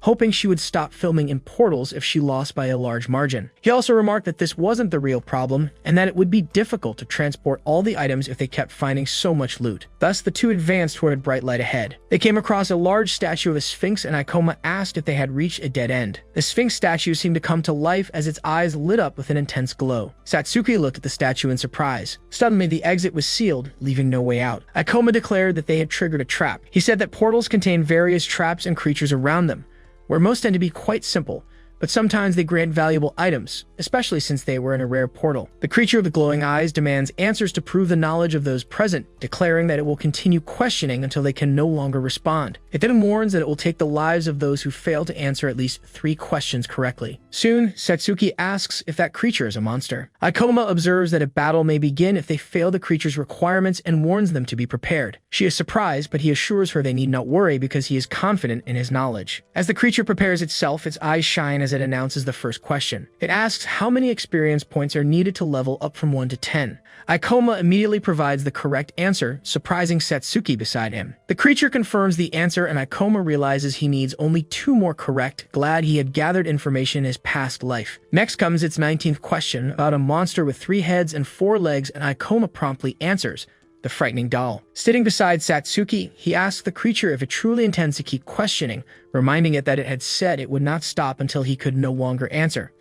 Watching the situation, Satsuki suggests maybe he should purposely miss a question to help the creature. Visibly agitated, the creature announces the 20th question. It asked about a monster that leaves a trail of green slime, and Ikoma answers that no portals currently contain such a creature. He explains that green slime is only made through alchemy, and that he would not fall for such a trick. The creature cries out that he has answered all 20 questions correctly, unable to believe the result. As stones fall around them, the creature expresses its astonishment at Ikoma. Through his narration, he recounts that the door finally opened and the statue seemed confused, as if it had been giving an open book test, and it apologizes, calling him the returned. Satsuki points at the statue and tells him there is something inside it. Ikoma reacts with surprise upon seeing a glowing ring identified as a rank B storage ring. He holds the ring, describing it as an extremely useful item that rarely appears. She asks if the item is truly that valuable, and Ikoma explains that with the right buyer, it could be worth between 10 and 100 million yen. Satsuki expresses her surprise, asking if the item is really that rare. Ikoma admits he did not expect to find something so rare in a portal of that level. He wonders if the reward was given because he answered all the questions correctly, while images of the irritated creature appear in his mind. Satsuki worries about the time loss and their delay in the wager, but he explains that the ring will save them time by helping carry items. Ikoma smiles, saying that now they are in a much better situation. As they walk, he says that the monsters are not difficult to defeat. He attacks a skeletal warrior with his weapon, explaining that they are resistant to close attacks, so he closes in to strike them. Satsuki, in turn, casts spells from a distance to bring the monsters down. Hashina reports that mummies are slow, allowing her to use gravity manipulation for powerful attacks against them. She adds that mummies are great targets for mana draining. Ikoma says that the likelihood of having obtained rare items in that portal is incredible, noting that he went from level 31 to 33 and acquired 2 rare weapons. He uses the ring to store the items, activating the storage ability. He comments to Satsuki that the new item is very useful and that they have already collected 6 demon stones, enough to win the wager, but that they are there to make money. Ikoma smiles and suggests they hunt all the undead monsters before time runs out. The scene shifts to Hashina, panting, celebrating that they finally brought down the monster. She explains that these monsters are quite troublesome because they never stop attacking and are very resilient. The knight remarks that they have only killed 2 monsters so far, and that it is taking longer than they expected. He agrees that on any other day they would have been done by now, then mutters that they need not worry because their opponents are probably not doing any better. Hashina thinks about paying off the opponents to pretend they lost the bet, but the warrior beside her scolds her, saying they should stop making fake videos. Ikoma, accompanied by Satsuki, approaches Hoshina, who is surprised and comments that she must be doing quite well if she has time to sit around. She snaps back, saying she is fine and hopes he is managing to keep up, then suggests she might let it slide if he apologized. Ikoma ignores the suggestion and activates the storage ring to show the items. Hashina cries out that she can't believe what she's seeing as she is bathed in the glow of the many items and demon stones emerging from the ring. Shocked, she asks how he managed to get all those demon stones and items, also questioning the bracelet and his ability. Ikoma smiles and asks what the problem is. Speechless, Hashina recalls her own earlier suggestion that she might forgive him if he apologized. Irritated, she declares that the contest is not over and orders her manager to follow her as she storms off. Satsuki asks why he was so rude to Hashina, and he replies that he was only trying to motivate her. He then adds that he hopes she does not get too motivated and end up acting recklessly. Satsuki asked Ikoma about his dislike for portal streamers. He explained that the problem was not simply dislike, but their lack of seriousness toward the risks of being a hunter. He went on saying that a hunter can die easily inside a portal, and therefore no one should treat that lightly, citing Hashina as an example of a streamer chasing fame. Ikoma stated that if she wasn't truly committed as a hunter, she would regret her choice when facing real danger. To win the bet, Hashina would need to do something that completely changed the situation. She soon realized that he would certainly win the contest of demon stones, so she would need to convince him otherwise. Her companion warned her that they had gone too far and were running low on mana. However, she insisted that they needed mana for the return trip and therefore couldn't give up yet. Then she demanded to know who claimed she didn't take the hunter's life seriously. 8 years earlier, a city was in flames amidst explosions and screams. At that time, the world lived in complete chaos and each portal incident caused far more casualties than nowadays with a massive monster lurking. A young Hoshina begged for help. She and a younger boy were in danger while an orc finished off the parents of both and she screamed for help. Running, she held tightly onto the boy's hand. Meanwhile, people hid in makeshift compartments inside a hall and some cared for smaller children. 2 people watched the girl and the boy who sat there having just lost their parents. She held a phone watching a broadcast about the 5th hunter in the country to reach Ranka, Mrs. Kwan. At that moment, Hoshina hated the helplessness she felt in the face of tragedy, and so she decided to become stronger. She explained that she never imagined she would come so far or speak in front of a camera, but that it made her happy. She was glad to be able to give hope to others who lived in fear of monsters. She added that she never dreamed of being as powerful as that hunter, but she wanted to be like her, someone who offered hope and encouragement to her viewers. Determined, she stated that she would not let anyone say she wasn't committed enough and that she would make Ikoma apologize. Soon after, she told her companion that they didn't have good footage from that place and that they should look for a larger monster. She then headed toward a spot where noise was coming from, saying it sounded like there was a big monster, exactly what they needed. While running, she said she had always been lucky. Her companion praised her as she thought about moving forward. Suddenly, she emerged from behind a wall, declaring that a good filming opportunity had appeared. In front of her stood a large golden monster, resembling a pharaoh with several weapons, standing over a fallen person. An information screen revealed that the monster was an undead pharaoh, level 40, the boss of the portal tomb of the ancient king. Terrified, she said it couldn't be possible that a rank B boss monster was there, realizing it wasn't something she could handle. Then her companion stated that someone had probably lured the monster there while trying to escape. He added that they needed to leave immediately, forgetting the videos and the bet. Hoshina agreed, saying the monster would not be able to follow them through a narrow path. The person lying on the ground cried out for help. She saw herself as small and powerless in that tragedy as an orc attacked her and the image of Mrs. Kuon appeared before her eyes. At that instant, she said she finally understood why she felt drawn to that message. Then she finished by saying she didn't want to run away when someone needed her help. While running, she told her companion she was sorry. She then blocked an attack from the monster with her sword. She turned to the person begging for help and ordered them to start running because she would hold the monster off. The person thanked her as the monster swung his weapons violently. Then her companion countered the attack, declaring that the creature's blows wouldn't work against him. Soon he added with enthusiasm that he was Hoshina's #1 fan, leaving her visibly confused. The manager declared that he would not flee and would not leave her behind. He admitted he wasn't very skilled in combat, but he could serve as bait while the pharaoh advanced menacingly. She was breathing heavily as she continued defending the fallen manager. The warrior activated his shield, which manifested around him in a bright blue glow. However, the monster delivered a swift attack with its weapon. The blows struck the warrior's shield, shattering it into pieces. Shocked, Hoshina realized the monster was stronger and faster than them in every way. Thus, she concluded that this was what made a monster worthy of being called a boss.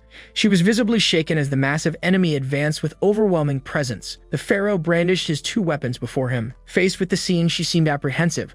Then Akoma appeared and stated that her actions had been reckless. The pharaoh unleashed a powerful strike, which was blocked by a barrier. When she opened her eyes, she saw Akoma holding her. Surprised, she asked how he had gotten there. He explained that he had come back in case she did something like this, because the hunter she saved had told him everything. Akoma let out a sigh. He reiterated that she would regret it if she didn't take the role of a hunter seriously and reminded her that if she won, he would have to take back what he said and apologize. With a slight smile, he declared that she had won the bet. While holding her in his arms, he apologized for having said she wasn't serious. Akoma then declared that he would reduce gravity. He attacked the monster while still holding Hoshina in his arms. Soon, the creature advanced and he blocked the attack. He explained that he had deflected the impact of the weapon using his gravity reduction ability, creating distance between them and the enemy. Meanwhile, Satsuki summoned a shadow sphere, directing it at the monster. The creature was struck by the energy. Satsuki revealed that she had managed to distract it from Akoma, even though her attack caused no damage. He noticed the presence of 2 injured hunters and reflected that he rarely faced battles with any advantage, especially not against a boss monster of such a high level. The level 40 undead pharaoh displayed its overwhelming presence. Akoma remarked that he could use his weapon to enhance his gravity abilities, but admitted there was no simple strategy to defeat that opponent. He reflected that the odds were heavily against them. But Hoshina explained that the other 2 hunters were there because of her insistence, and therefore she could not abandon them. Ikoma added that he didn't mind an occasional challenge. He then asked Satsuki to help replenish Hoshina's mana. Soon after, he declared that he would try to distract the monster while Hoshina recovered. He noted that Hoshina had used fire magic and concluded that she was a swordswoman who fought with her weapon but covered her weaknesses with minor spells. He kept analyzing, imagining that she probably also possessed a healing ability. With that, she could heal herself while he kept the monster busy. He thought about how his gravity reduction ability increased his speed at the cost of power. Ikoma moved swiftly, observing that the good news was that for now, he didn't need to worry about attacking the creature. The level 33 hunter stated that he only needed to keep dodging, though he admitted the enemy's level was far too high for him. Even so, he believed the gravity ability would be enough to keep him out of reach. At that moment, the injured hunter asked to help Hoshina, and Ikoma replied that he could count on him. Ikoma leaped to dodge a strike, explaining that the boss monster was huge, fast, and had 4 arms. Then the creature attacked, slamming the ground with tremendous force. The pharaoh blinked its eyes, and Ikoma reflected that it had been an extremely fast and powerful strike, wondering if it was the creature's finishing blow. He concluded that he would have to stay alert not to be caught by that ability. Meanwhile, the fallen hunter questioned whether he was still alive, feeling his body heavy and struggling to move. Still on the ground, he asked about Hoshina and then realized the fight was still ongoing. The monster charged forward and Ikoma moved with agility, soaring over it and surprising the wounded hunter. Without understanding, the hunter wondered how Ikoma was moving so fast, still trying to reach his camera. Ikoma defended against an attack by running along the creature's forearm. With a quick movement, he lunged at the monster. The knight filmed Ikoma with his camera, exclaiming that it was a glorious scene. Ikoma reflected that none of his attacks were working as the gravity reduction ability also weakened his power. He also thought that the monster's level was far too high for him and that he wouldn't be able to bring it down alone. However, he believed there was still a way. With a surge of energy, Satsuki and Hoshina used reverse mana drain. Then Hoshina exclaimed that this should be more than enough and activated her healing ability. With a determined smile, she declared she was ready to fight again. Satsuki informed him she would provide support from the rear, while Ikoma thought that now they had a real chance to fight. However, he also noted that they were still at a huge disadvantage. He concluded that if the fight dragged on, they wouldn't last long against a high-level boss monster. Ikoma faced the imposing undead pharaoh. Then the figure attacked several times, but none of its strikes landed. He began to observe the surroundings. When he noticed, he was standing before a smaller creature, until Satsuki realized that he was surrounded. She extended her hand and used her ability to reduce gravity, making the statue lighter. Then she quickly hurled the statue toward the pharaoh. Ikoma shouted to Satsuki, telling her to attack the creature's mask. She answered promptly, readying her weapon as a blue aura enveloped her. She launched a sphere of dark energy that collided with the figure. The smoke cleared, revealing the monster's eye region. Satsuki saw that the attack had caused no damage but understood the information she needed. With that, Ikoma concluded that the mask served as a powerful protection, making the creature's face its weak point. Quickly, Hoshina moved to the pharaoh's blind spot. Even with the creature's intense attacks, she persisted, lamenting how difficult it was to dodge 4 arms at once. She reflected on how hard it was to get close, even with everyone's support, and wondered how Ikoma managed to dodge and counterattack alone. Then he called out to her, instructing her to use her magic to destroy the mask while he would stop the enemy's movements. He explained that his weapon had an ability capable of damaging or even shattering the target's armor. Hoshina nodded and activated her skill, causing her sword to shine intensely. However, she questioned if he could really stop such a gigantic monster. Ikoma propelled himself and quickly positioned himself above the pharaoh to strike. He reasoned that the creature's strength lay in its 4 arms and that if he could stop them, its movements would be limited. He realized that this would make it vulnerable to attacks. With that, he activated his gravity ability to restrain the figure. He said he had used his technique specifically to pin down the pharaoh's arms rather than its torso. With the creature's shoulders immobilized, it could no longer use its arms to break the bindings. Ikoma reflected that this strategy only worked against large monsters with multiple arms on each shoulder. As he watched the figure being restrained by his ability, he prepared for the next move. At the same time, Hoshina focused, thinking she could finally reach her target.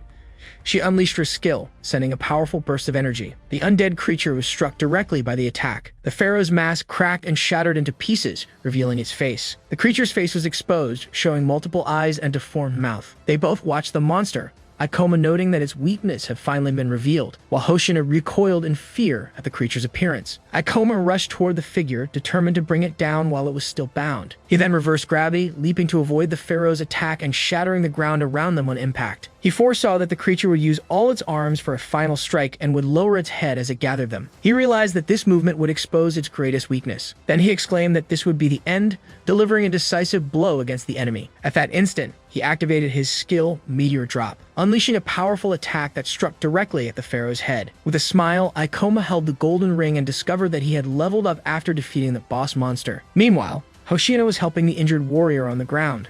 while another only watched. A glow appeared on the body of the defeated monster, and Satsuki noticed something beside Ikoma. She called him over to show a magic weapon, revealing his powers and a brief description. Ikoma offered the weapon to Satsuki, saying it was perfect for her, and that they wouldn't need to buy one. Surprised, Satsuki asked if she could really keep the weapon. He reminded her that she had helped him get his own weapon, and mentioned that Hoshina should also receive something. Hoshina reassured Ikoma, telling him not to worry. She then thanked him, saying he had saved their lives. She offered him the item and the demon stone, but asked for something in return. Hoshina asked if they could cancel the bet. Ikoma reminded her that she had won. Acknowledging her skill, he admitted she was a respectable hunter, and took back what he had said before. Surprised, Hoshina reacted to his words. Ikoma and Satsuki smiled at each other. Soon after, he suggested she should stop being a streamer to become a better hunter, which left Satsuki indignant. While the armored warrior stated it was impossible to make a living as a hunter, Ikoma contradicted him. He recalled that Hoshina's father had died and her mother was injured, leaving her responsible for 5 younger siblings. Hoshina tried to silence the armored warrior, but he continued speaking about how hard she worked to support her family. For that reason, Ikoma apologized for having made assumptions without knowing her situation. She turned away, saying she enjoyed what she did, and that he shouldn't misunderstand. Hoshina explained that her goal was to make people smile, because portals frightened them, showing examples of her work. Ikoma then smiled and said he would support her. Hoshina was surprised by his reaction. She remained silent and blushed. 4 people, including Ikoma, Satsuki, and Hoshina, spoke with 2 uniformed men holding documents. The scene shifted, and Hoshina asked about the state of the camera, remembering it was expensive and could capture fast movements, hoping it wasn't broken. One of the warriors confirmed that the camera was working, which relieved her. Even so, the warrior complained that they had barely gotten demon stones or recordings from that portal despite almost dying there. Hoshina thought they maybe should have asked for the boss monster's demon stone, but said she wouldn't accept anything out of pity. She kept asking if the camera hadn't recorded anything useful, begging them to tell her there was something. The camera then showed a recording of Ikoma in action. Later, at the Morima branch of the Hunters Guild, Ikoma sat reading a book while Satsuki watched something on her phone. Excitedly, she called him over to see a video. Ikoma suggested that instead of searching for information in videos, it would be better to get it directly from experts. The phone screen showed an image of him with the title, "The Rumored Supreme Hunter Appears." A video of Ikoma facing the monster posted by Hoshina was gaining many views. In the comments, people praised Ikoma's speed and his lack of fear in front of the monster. He smiled faintly. Ikoma noticed that all the stares he was receiving were because of the video, and Satsuki, excited, told him he had reached 1 million views in a single day. Meanwhile, in her room, Hoshina was happy to see that the video of Ikoma she had uploaded had already hit that impressive mark. She celebrated with her arms raised, cheering for herself. Suddenly, the phone rang, showing the name Ikoma Ichinos on the screen. Surprised by the quick contact, Hoshina answered the call, remembering she had given him her number to exchange information. However, her expression changed when she heard Ikoma ask sharply how she had dared to post a video of him. Sad, Hoshina considered taking the content down, but Ikoma remembered the scene where she tried to silence the warrior who spoke about her struggles to support her family. He then said it didn't matter, simply stating that he had noticed the video, which left Hoshina relieved. Changing the subject, she mentioned that the video had received many views. With a big smile, she suggested that next time they could film something like a portal date. Right after, Hoshina noticed that the call had ended. Satsuki asked if she had been saying something before Ikoma hung up, but he chose to ignore it. Meanwhile, Ikoma reflected that if his level continued to rise, perhaps he could find time for something truly important. He thought about obtaining an extremely rare item that once seemed unreachable, known as the Ring of Wisdom. With that in mind, he clenched his fist, believing that he could even change the course of history. A moment later, the receptionist pointed to the screen, confirming that Ikoma was at level 36, indicating that he now had the necessary experience. Then the protagonist was promoted to rank C and was duly congratulated. After that, Ikoma and Satsuki stepped away from the administration desk. She expressed admiration for his rapid rise, and he thanked her, wishing that she would also be promoted soon. Meanwhile, the receptionist at the administration desk was impressed by the speed of his advancement, something never seen before. Ikoma considered that his rapid progress was the result of his knowledge and experience, explaining that the most effective method to level up was to defeat high-level monsters. Soon after, Satsuki stated that he was one of the strongest rank C hunters and promised to work hard to reach the same level. In response, he declared that by the end of the month, he would become a rank B hunter. Satsuki showed concern over this ambitious goal, questioning if he wasn't pushing himself too hard and noting that few guilds had anyone that strong. Finally, Ikoma revealed that he had a specific item in mind that he wanted to obtain. To get it, he would need to access a high-level portal called the Library of Illusions, and for that, he needed to be a rank B hunter. He explained that the boss monster of that portal, one no one had ever defeated, would drop the Ring of Wisdom exactly what he sought. Surprised, Satsuki asked how he knew what the monster would drop. She then asked if his reason for wanting this rare item was connected to what he had told her before, and Ikoma confirmed it. He pondered that the Ring of Wisdom might have some connection to the appearance of portals, which left Satsuki even more astonished at the importance of the object. He detailed that the ring was a high-value item that had suddenly disappeared before it could be analyzed in his previous life. Ikoma mentioned that in the past, specialists had used it to understand how portals appeared, and that even though it would be difficult to reach the required rank and time, he still wanted to obtain it. He stated that the item was something he wanted for himself, but that she didn't need to help if she didn't want to. Satsuki replied that she didn't mind, remembering how much he had helped her. She also said she felt happy to be needed by him, and Ikoma thanked her in return. Satsuki then expressed doubts about him reaching rank B before the end of the month, mentioning that promotion depended on portal records. Even so, he assured her that everything would be fine because he already had a plan in mind. He declared that the focus would be to create an impressive portal record. Soon, a boss monster, the level 32 red troll, appeared.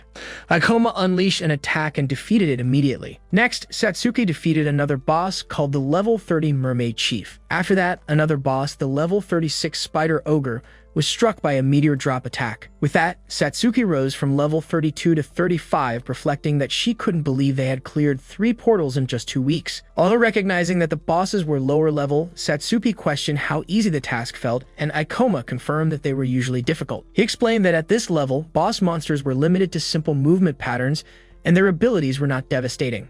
In addition, he revealed that he knew all the portals relatively easy to clear around the capital and had even prepared a complete list of them for quick access. He then showed a portal map on his phone and stated that, so far, they had managed to clear 5 portals above level 30. Soon after, they arrived at the guild reception, where the receptionist confirmed that Ikoma's portal record was impressive, barely able to believe he had cleared so many. The staff member then explained that they would go through rigorous evaluations for promotion to rank B, and that they would be contacted in a few days. At that moment, a muscular man, Mr. Ukami, appeared, looking indignant as he questioned whether the kid was really applying for promotion to rank B. Ikoma looked at him carefully and asked if he worked for the guild, noticing the emblem on his chest. Then it was revealed that some hunters with good performance signed exclusive contracts with the guild. The man began arguing with the receptionist as it was explained that these hunters' duties included portal management, responding to incidents, and making recommendations for the organization itself. They also had great influence over the guild they belonged to, and Ukami considered it absurd that Ikoma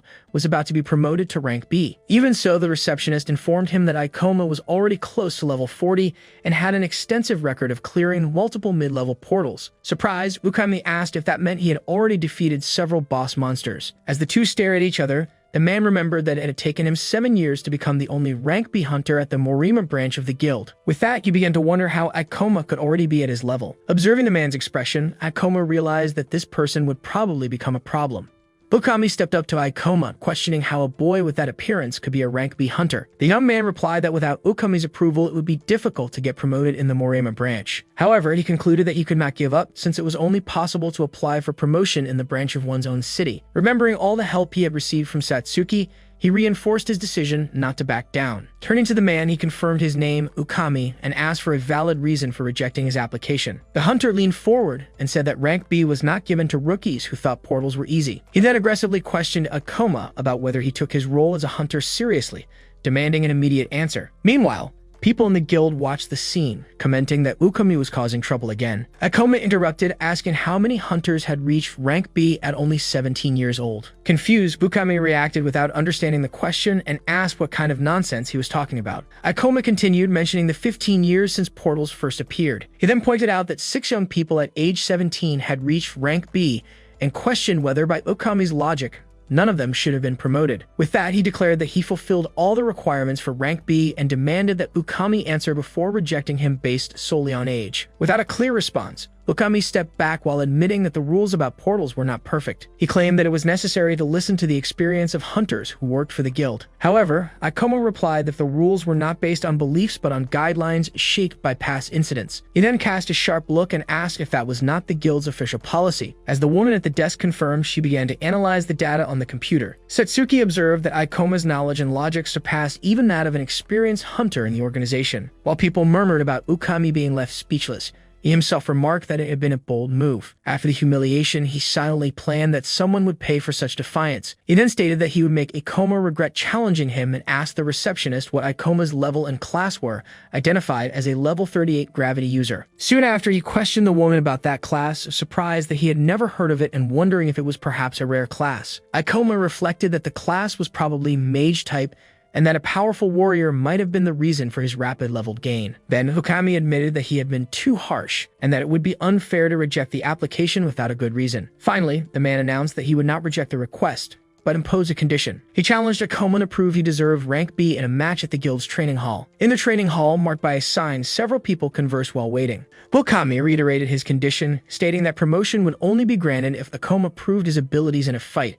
Otherwise, his application would be denied. Meanwhile, two people murmured about his history in matches, recalling that he had nearly killed others in previous fights. Others commented that the situation was unlikely to end well for Ikoma, since Ukami often used these duels as an excuse to vent his anger. Satsuki showed concern for her companion. Ukami stared intently at Ikoma, dwelling on the public humiliation he had suffered earlier. Comparing their levels, he pointed out that the boy was level 38, while he himself had already reached level 47. Realizing he was dealing with a mage, Ukami theorized that the boy had only come this far thanks to help from some powerful hunter. He then declared himself a beast warrior, stressing that the nature of his class enhanced his physical attributes. With a smile on his face, he planned to humiliate and crush the boy publicly to prevent him from continuing as a hunter, believing his experience and attributes were superior. Ikoma then manipulated a holographic screen in front of him. Watching the action, Ukami assumed he possessed a class focused on direct combat. Aware that he needed to act carefully, Ikoma decided to use his remaining skill points to increase his gravity magic. He spent 25 points to raise gravitational manipulation to level 4, anticipating a boost in his physical attributes. Although he would have preferred to invest directly in gravity magic,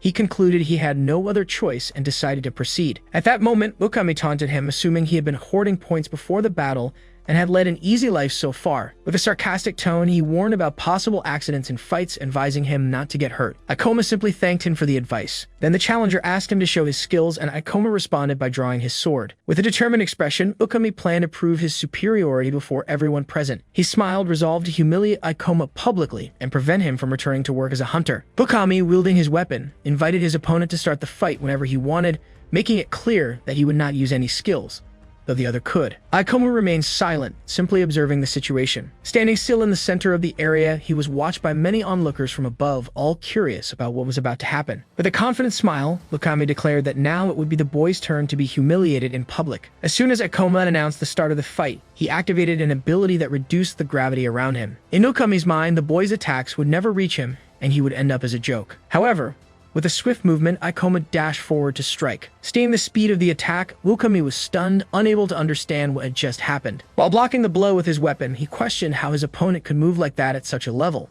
Moments later, realizing that Ikoma had already repositioned behind him, he asked in shock what had just occurred. Even while trying to convince himself that he had only been caught off guard and now knew his opponent, Ukami counterattacked with his weapon. Ikoma hovered above the ground while Ukami looked up at him, still gripping his blade. Then Ukami lost his balance and staggered, realizing he had lost his own center of gravity. Immediately after, Ikoma moved with incredible speed, propelled by his energy. With a precise kick, he struck Ukami's face, causing immediate bleeding. Ukami coughed up blood, shaken by the force of the strike. Despite the injury, he tried to attack again with his weapon. However, he noticed his opponent had executed a combination of moves ending in a kick, and he wondered how anyone could fight that way. From a distance, someone watched the fight through a device, unable to believe that Ikoma was completely dominating. Meanwhile, the spectators murmured that this was just a promotion test and speculated whether Ukami was holding back by not using skills. Ikoma then delivered a strike that forced Ukami to retreat.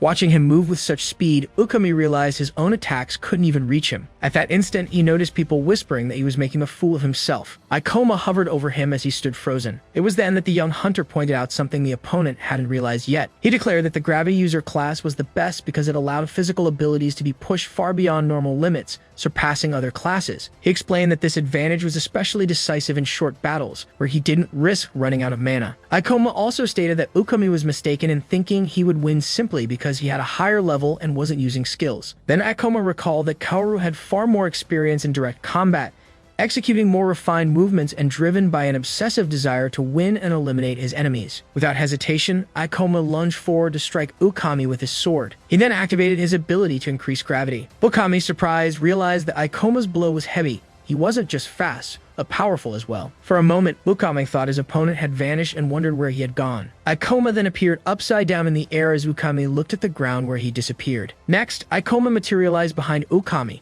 pressing his sword against his back. He explained that he had reduced gravity immediately after their weapons clashed, using the impact to quickly reposition behind his opponent. The spectators watching the fight declared that the experienced rank B hunter hadn't stood a chance against Ikoma, cheering his victory. Satsuki, smiling brightly, expressed her happiness and told him he had been amazing. Meanwhile, Ukami stood in disbelief, asking if this was some kind of joke. Refusing to accept defeat, he said he had been humiliated and that it was unacceptable.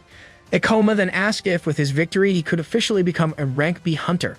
Suddenly, he stopped moving, sensing something strange. Consumed by a red aura, Ukami lunged at him aggressively. He roared at Ikoma, his eyes glowing red as he activated a claw skill. With a swift motion, he slashed with the activated claw. The attack struck Ikoma, forcing him back several steps. Ikoma admitted he hadn't dodged the strike because he had let down his guard, believing the fight was over. Watching Ikoma, Ukami thought the whole situation was ridiculous. He explained that he had used his weapon as a distraction to hide his real move, though Ikoma had still managed to block part of the attack. Outside the arena, people began murmuring about what had just happened, declaring that it was cheating since the fight had ended. They also pointed out that Ukami had clearly said he wouldn't use skills during the duel. Even so, he remained furious, being booed by the crowd. Confused, Ikoma asked what was happening and whether the promotion test would continue as a swirl of energy formed around him. Ukami clenched his teeth, consumed by rage, and swore he would not let Ikoma mock him, vowing to turn the boy's life into a living hell. Ikoma asked if his performance proved his eligibility. Meanwhile, Ukami reflected that it would be unacceptable to be defeated by someone of the lower level,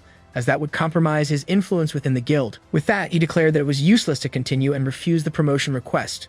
The news of the results stirred murmurs among the onlookers while Ikoma remained standing still. Then the evaluator stated that although Ikoma had agility, he was incapable of delivering a decisive blow, which made him weak against powerful monsters. Right after, he explained that he had deliberately given several opportunities, but the boy had not taken advantage of them. Finally, he pointed out that Ikoma failed to dodge his final technique and ended up injured, proving an inability to react to unexpected situations. The spectators began to murmur that this was unfair, commenting that Ukami would have rejected the promotion no matter what. Hearing this, Ukami demanded to know what had been said, causing one man to flinch. Another man advised him to keep quiet so as not to provoke his anger. At that moment, Utsunomiya shouted Ukami's name, asking if he felt no shame for what he had just done. Ikoma then realized Utsunomiya was there. The man accused Ukami of not keeping his word about not using abilities and stated that Ikoma had held the upper hand throughout the entire fight. In response, Ukami told him to shut up, calling him a nobody. Even so, Utsunomiya assured Ikoma that he would handle the situation and reveal the truth about what had happened. However, Ikoma refused the offer,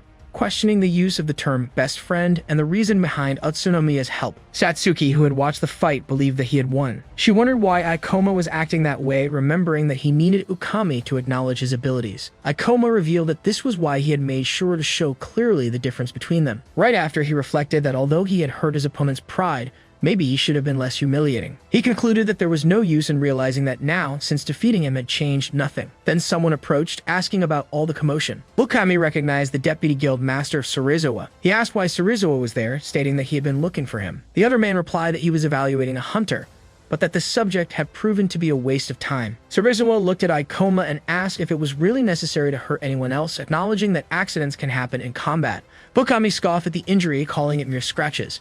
Then Surizawa told him to drop the matter. Ikoma watched as Ukami told his superior that they needed to discuss an urgent matter and was then called upstairs. Ending the test, he stated that he didn't have time to deal with the weak, while Surizawa walked away. Utsunomiya, surprised, commented that he was the strongest hunter in the guild. Satsuki turned to Ikoma and asked what they would do next.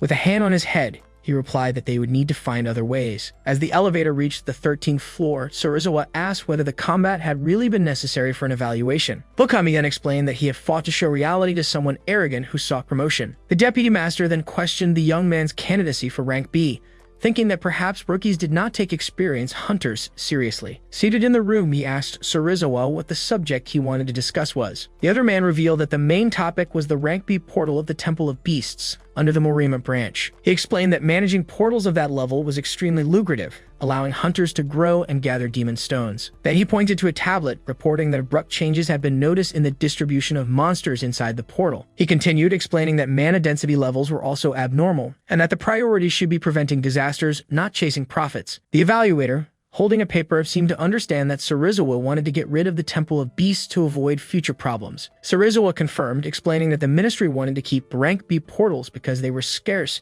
and the guildmaster also hesitated to close it due to the profits. He added that the only reason for this hesitation was the fact that Ukami, as an experienced hunter, had declared the place safe. He added that the portal raised many questions and that personally he was not sure about its safety. Therefore, he asked the evaluator to offer the guild master a new opinion. The man then asked if this was the real reason he had been called. However, Sarizawa interrupted him, saying he was not finished. Then he covered his face with his hand and told him to shut up. Soon after, Ukami grabbed a paper and declared that the portal was fine, tossing it aside. Sarizawa bent down to pick it up, saying he hadn't even looked at the collected data. Even so, the evaluator stepped on the papers, asking what those data could possibly tell him. Still smiling, he declared that as an experienced specialist, he guaranteed the portal was safe and that he could clear it at any time if something happened. Slamming his hand on the surface, he affirmed that they could not afford accidents as no one even knew the real cause of portal disasters. Meanwhile, Sarizawa remained silent, merely observing. He then thought that their duty was to protect the area, and in the next moment, a sleeping creature opened its eyes. Ikoma thought the situation was troublesome. He soon reflected on Hunter Ukami's behavior.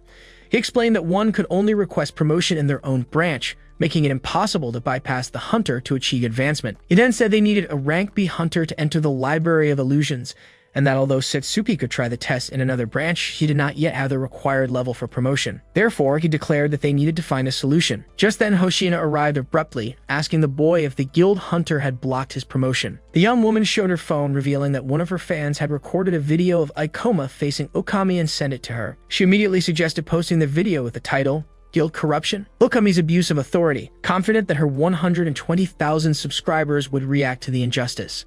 Ikoma asked if she was only doing this for views, and the girl denied it. She declared that she wanted to repay him for saving her, offering her help. However, she also admitted that she wouldn't mind if the action brought her views and profit. The boy said he didn't want her to post the video, mentioning that there was still much to be understood about portals. He went on to explain that the guild needed experienced hunters, and that criticism would not make people like Ukami change their minds. Furthermore, he warned that doing so would only put her in Ukami's sights, which made Satsuki react to the information. She watched as Hoshina asked if Ikoma was worried about her. Satsuki then asked if the girl had feelings for him. Hoshina reacted in shock, questioning what she was talking about. Soon after, she stated that Ikoma had many secrets and acted superior, saying she would never like someone so annoying, even if he had a handsome face. She clarified that she was only worried because he had saved her, and as an online celebrity, she would never risk a dating scandal. While watching her, Satsuki listened as Hoshina asked why she was staring, to which Satsuki quickly denied. Suddenly, the phone chimed and everyone looked at the screen. Satsuki read the emergency alert about a rank B monster incident in Tokyo and asked what had happened. Hoshina pointed to the phone as Ikoma explained that the incident was on Kitahana Avenue, caused by an overflow from the portal of the Temple of Beasts. He clarified that overflows occur when monsters invade the human world, and that the only way to contain them is by defeating the boss monster to seal the portal. He then reflected that the event was strange, as such a thing had never happened in Moriyama Ward in his previous life, questioning if it was only a coincidence. As memories from his past surrounded him, he wondered if the timeline was diverging from that of his earlier life. Hoshina commented that a supposedly controlled portal had malfunctioned. She asked why the guild had not predicted such an event, since they had analyzed portals for so long. The young woman admitted that she had never been in a rank B portal and did not have enough power to help. She soon remembered a scene of her father asking for help against a monster and declared that many people were weaker and needed her help. Then she stated she was heading to the location.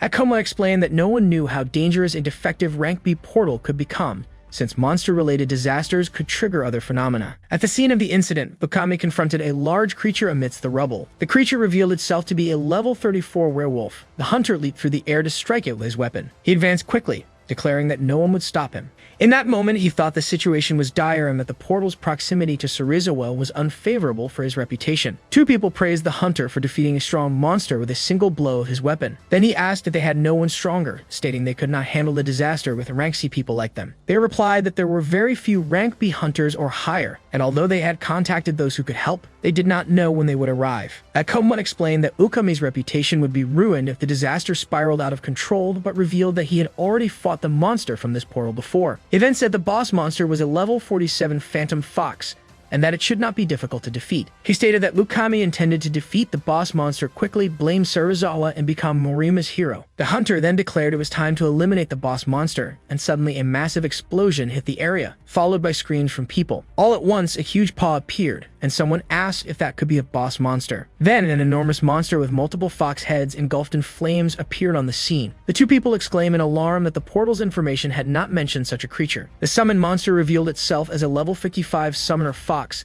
and the boys questioned the grotesque appearance of that thing. The boss of the Temple of Beasts evolved, changing its form, increasing in level, and gaining new abilities. With this evolution, the monster turned into an entirely new entity due to the buildup of mana in the portals, causing disasters. Ukami realized that the boss monster had evolved, making the situation far more serious in addition to the existing overflow. As soon as Utsunomiya saw the monster's level -55, the summoner fox, he asked how they could possibly fight such a powerful creature. Faced with the situation, the two agreed that they needed to retreat and wait for reinforcements and other hunters. Even so, Ukami called them fools and declared that retreating would stain his reputation after insisting on keeping the portal open. He reminded them that he was a rank B hunter. He stressed that he had already faced many such dangers. With a scheming look, he said they should distract the monster so that he could deliver the finishing blow and kill it. The two young men said the idea was reckless, insisting they wouldn't last 10 seconds acting as bait against a monster like that. Ukami grew irritated at their refusal and concluded they would not do as ordered. With a grin, he decided he had no choice but to give the boys some incentive. Then he invoked the Berserk skill, and a beam of red energy shot from his hand, striking the two. As the red energy wrapped around their bodies, the boys collapsed to the ground with intense headaches. The Berserk magic, a spell from the Beast Warrior class, temporarily increases the target's attack while reducing their reasoning, making them aggressive. The hunter revealed that he had often used this skill to create human bait and escape monsters, though he admitted he hadn't used it in a while. He then kicked one of the boys, sending him flying forward. Next, he ordered the two to attack the monster. He planned to step in and deliver the killing blow once they had distracted it. With a sadistic smile, he thought this would serve as a lesson, since good people didn't survive in the world of hunters. The two, under the effect of the ability, charged at the monster wielding their weapons as he watched. Meanwhile, the creature revealed a grotesque pulsating eye on its back, where the eyelid was made of hands. The monster activated Poltergeist through the eyeball.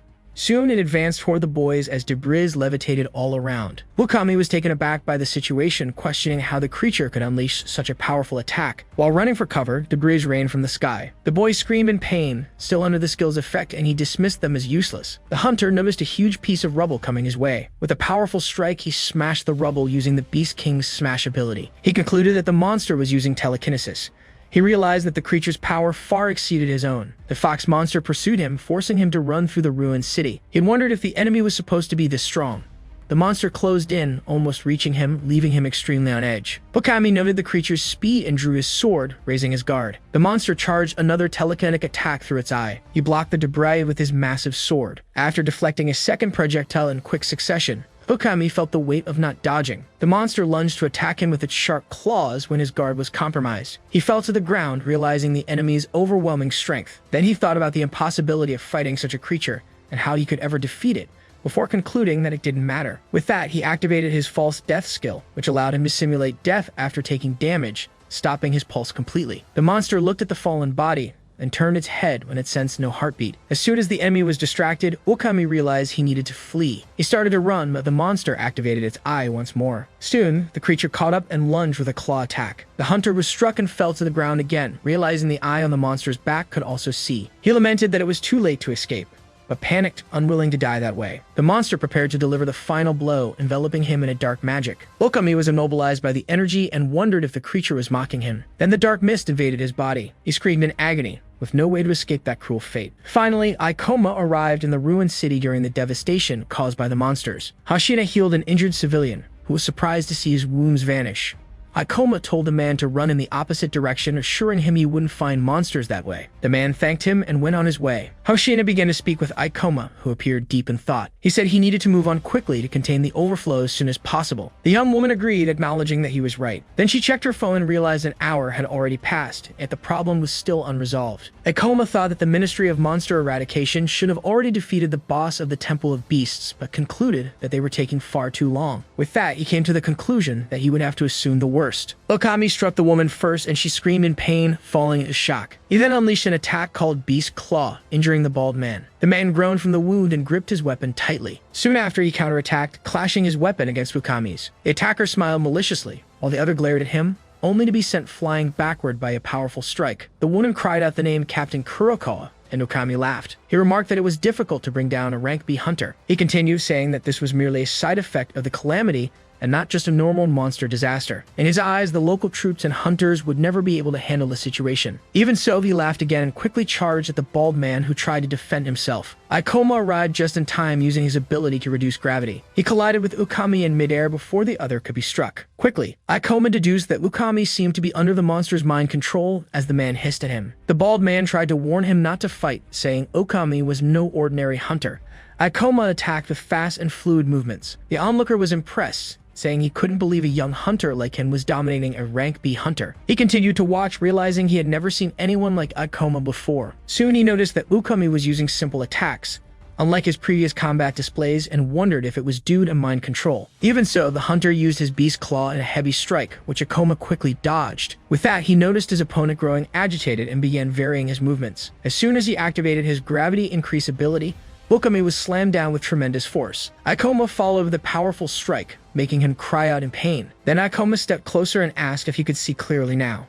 Ukami glared at him, looking confused, and recognized Ikoma, asking if they were still in the training match. With a furious shout, he promised to kill him, entering a berserk state. Even so, he was struck again, the mind control proving even stronger. Ikoma slid his weapon into position, acknowledging that his opponent's level was higher than his own. Therefore, he declared he could no longer hold back and that it wasn't personal, readying himself for the attack. He launched an aerial strike at Ukami, hitting him squarely in the face. Ikoma planned to strike from above and increase gravity to execute his blow. Then he activated Meteor Drop, slamming into the enemy with devastating force. With the impact, Ukami screamed in agony. Next, Ikoma severed his right arm. He also tore the ligaments in Ukami's leg, leaving him unable to move. Ikoma stood there, breathing heavily, while the bald man watched him. The veteran wondered about the boy's power, imagining that he was holding back to avoid killing a rank B hunter. Hashina and Satsuki arrived, complaining about Ikoma's speed, and he apologized for rushing. He explained that different character classes had different movement speeds. The bald man instructed the woman to evacuate people to a safe location. However, Ikoma disagreed, saying they wouldn't have time for that. Then he spotted the summoner fox boss, a two-headed creature, approaching, and concluded there would be no time for evacuation. Satsuki and Hoshina stared at the creature anxiously. The creature roared, and the ground shook with a shockwave. Immediately, Ikoma readied his weapon, realizing how serious the situation had become. Meanwhile, the creature laughed mockingly. Satsuki questioned what kind of grotesque thing that was. Ikoma activated the menu hologram to gather information about the monster. The system identified the boss as a level 55 summoner fox from the Temple of Beasts. The fox's level was far higher than what had been recorded, and he realized this explained the monster's evolution due to the overflow of energy.